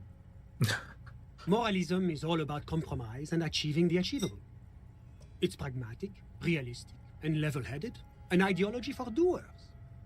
Are you a doer, my friend? It looks to me like you are. Now, enough of this delightful political interlude. Was there anything else you wanted to ask? What's there to say? Sur-la-Clé is a modern, urbanized country that measures very high on the Human Development and Freedom Index. Mostly, though, it's known as the executive heart of EPIS.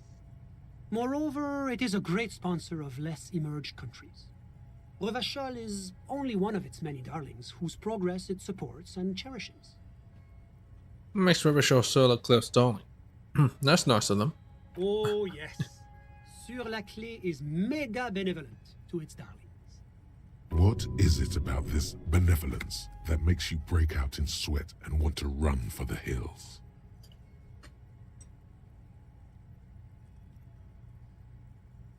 What's there to... Moreover, it is because a great percentage of Revachol's culture hails from Sur-la-Clé. Its language, its people, its cuisine even. Or at least in the downtown La Delta area. Jamrock and other parts of the international zone have been mercifully spared of Sur-la-Clé's love for meatballs and mashed potatoes.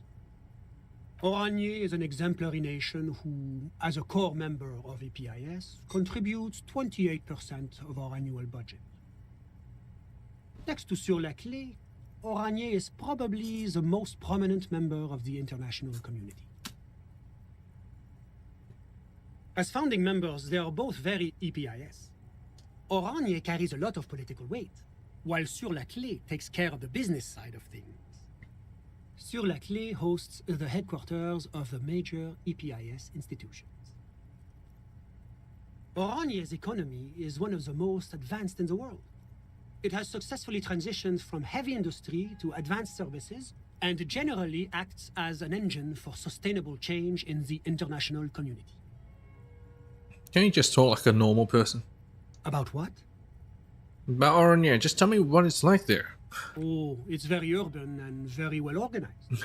Their streets are clean, their horse cars run on time, the people are polite and efficient. Like I said, they are an example for less emerged nations to follow. A model civilization, I guess. Enough business to talk about something else. Whatever you wish, officer. Can you tell me about your friend? Ah, my friend. My friend is a good young man. His family immigrated here from Kedra, and life has not been easy for him. But he understands the importance of education. He has taken his future into his own hands, and that's all that matters. Kedra is a candidate member of APIS. But, between you and me, their potential membership is a more contentious issue. That it's never going to happen. They entered negotiations in 21, and it's been pending ever since. EPIS is a very special program developed by the Moral Intern to support certain Occidental nations. It began as a unified system of weights and measures, which proved to be a wild success. Nothing but kilograms and centimeters as far as the eye can see. God, yes. Sweet standardization. The backbone of rationality and commerce. It was such a wild success that we expanded it into an economic union for the processing of steel. Another success. And between you and me, the Moral Intern feels emboldened by this success. Emboldened to take EPIS to the next level. Okay, but, like, what does it stand for? Why, it stands for progress and stability, like the Moral Intern as a whole. No, the acronym, what does it stand for? Letters. It's been such a wild, extraordinary success thus far.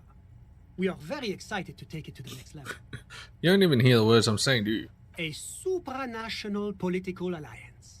The United States of Occident. Is it going to be like this place here? You mean Revachol? No, it's going to have transparent democracy. Is Revachol going to be part of EPIS? It's one day going to be a candidate member of EPIS, sure. Didn't you say that candidate members never become real members? No. Candidate members do become members. Why do we even have the whole system in place if they don't? It just takes time. time and evaluation. But we Perpetuity. were talking about my friend here, not politics.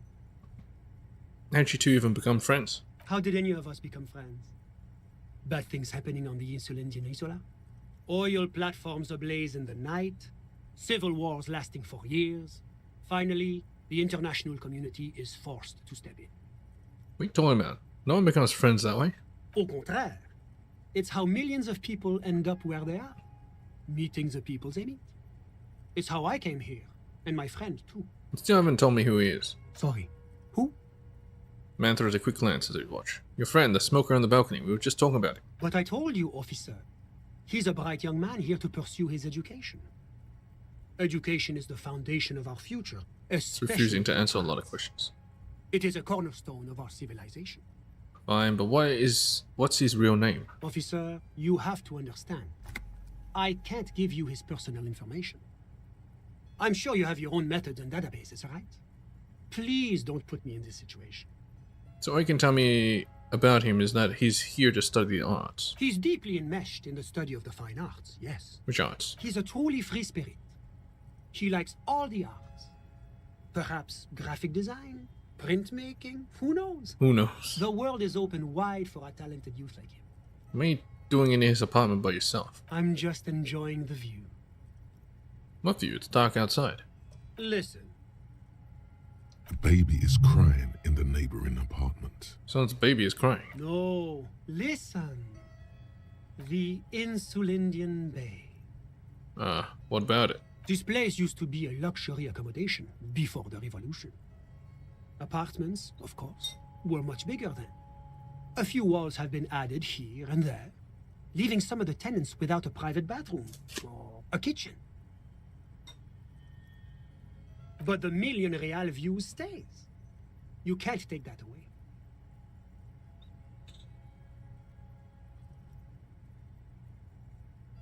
I was asking about your friend. My friend comes and goes. I'm sure you'll see him around. He's a busy bee. That's something else in I'm mind. all ears, officer. Yeah, I'm out of A here. moment, officer.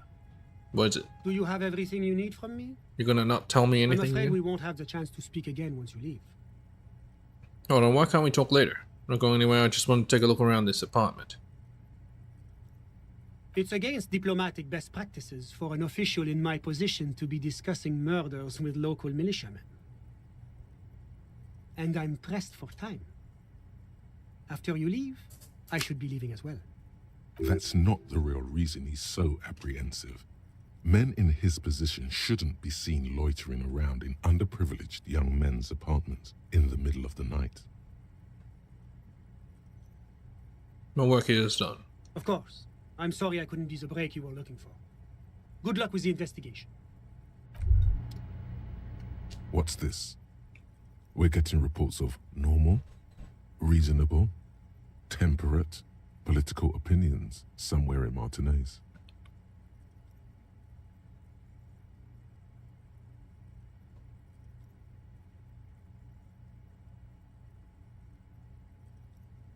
You must be mistaken, I'm a real radical. Of course, a radical centrist. In these bright and loud times where 1,000 frequencies drown one another out, sober thinking is a radical act. It's time to become a citizen of the kingdom of conscience. No more talk. Sign me up for a passport.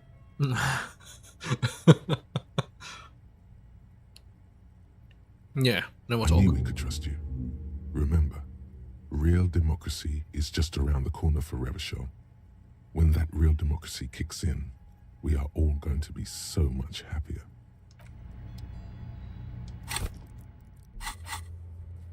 Had enough of your bullshit. Fucking Inland Kingdom. Half-light, calm water. Internalize. Yep. Kingdom of Conscience.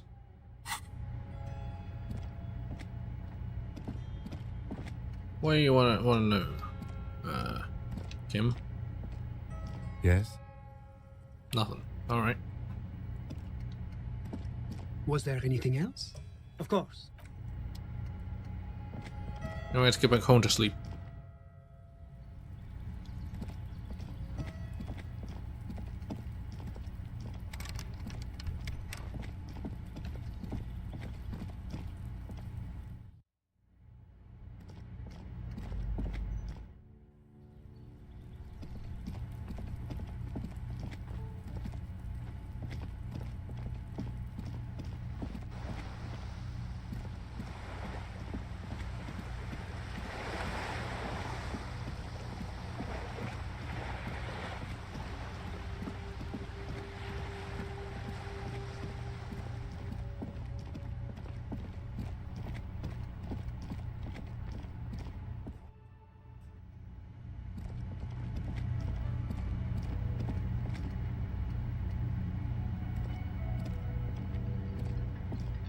Can I help you?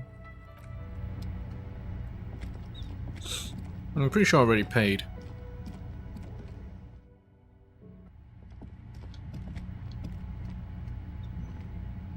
The door is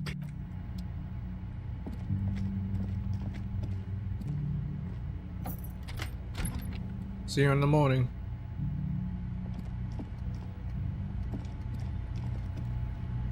This is not the cleanest bathtub in the world, but it's cleaner than you are right now. Ah, that soap scum smell. It smells like life, at least compared to you. Alright, let's The bathtub slowly fills with water. The water beckons.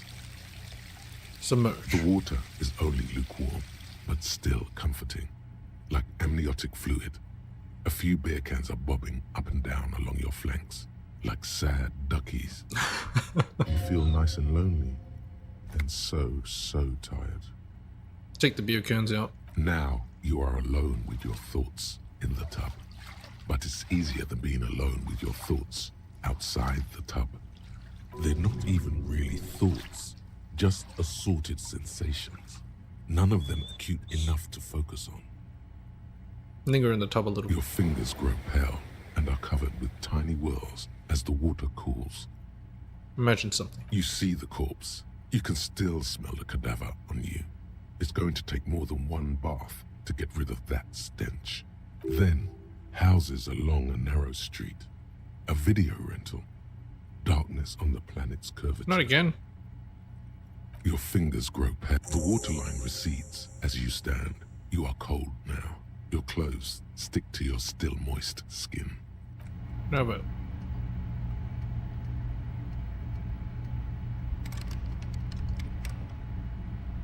A mirror hangs on the bathroom wall.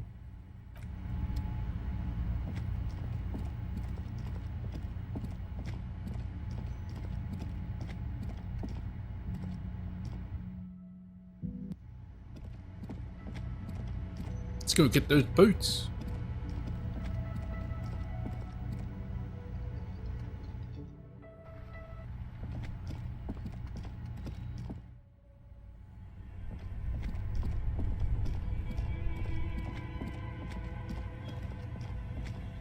The bear's eyes are still. The body is reluctant to let go of the boots. Whatever you're planning to do, you need to do it before you catch pneumonia in the cold draft coming from deep inside the fridge. Pull on the right boot. It's not completely useless. You're able to reveal a little more of the putrid polymer sock beneath the boot.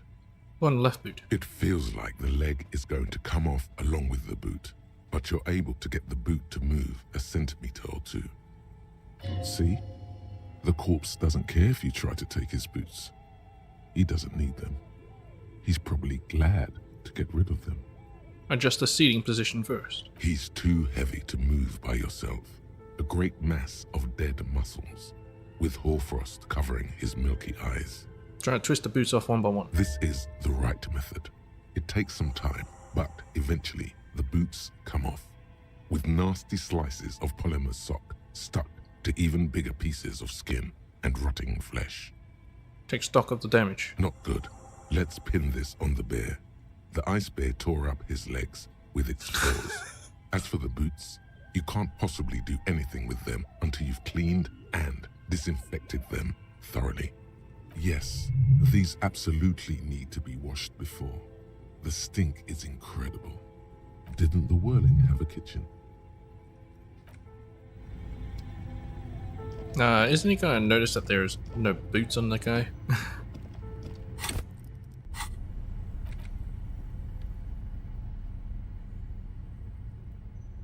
Fanciful jacket button, there you go, a piece of flesh. Handwritten note from the fridge.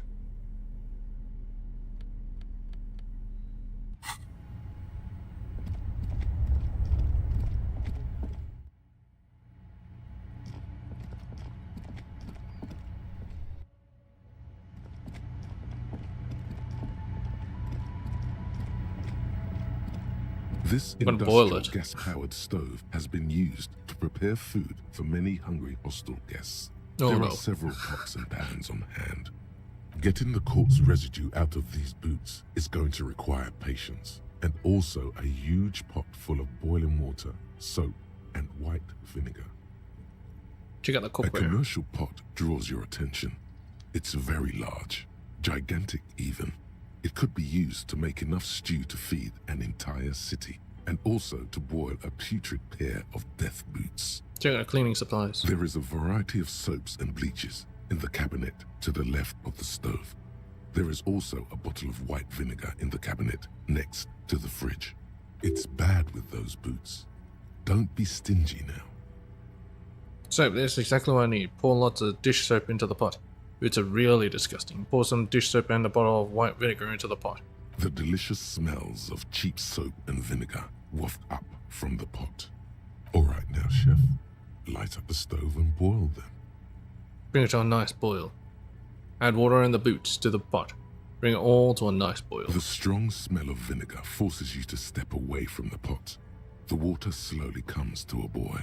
Wait. Strips of polymer fabric and human tissue separate from the lining of the boots.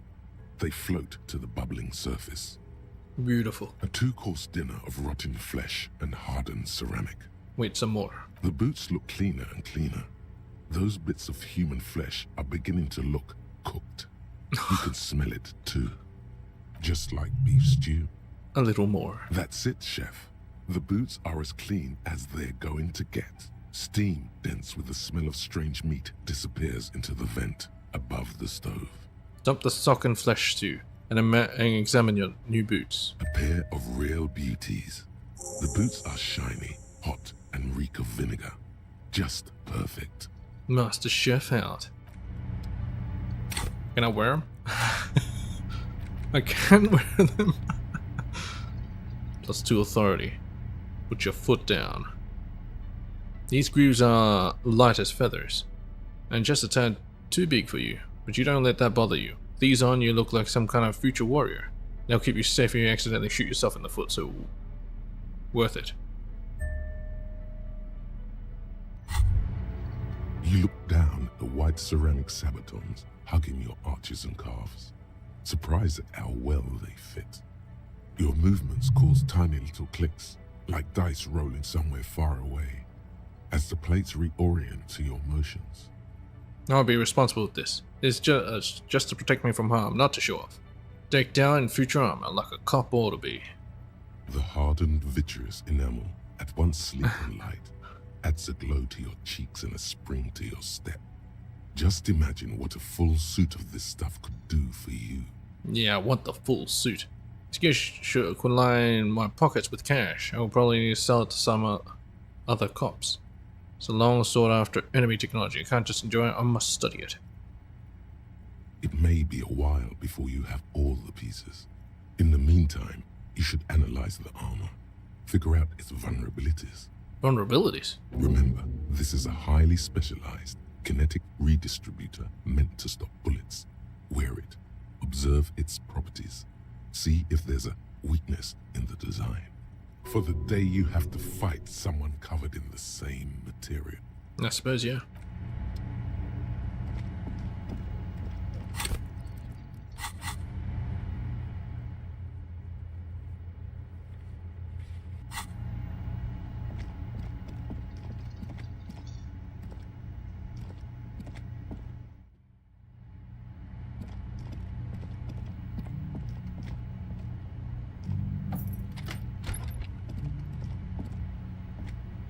The fan stand.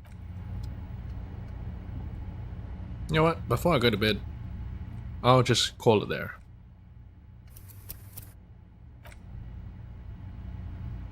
This is great.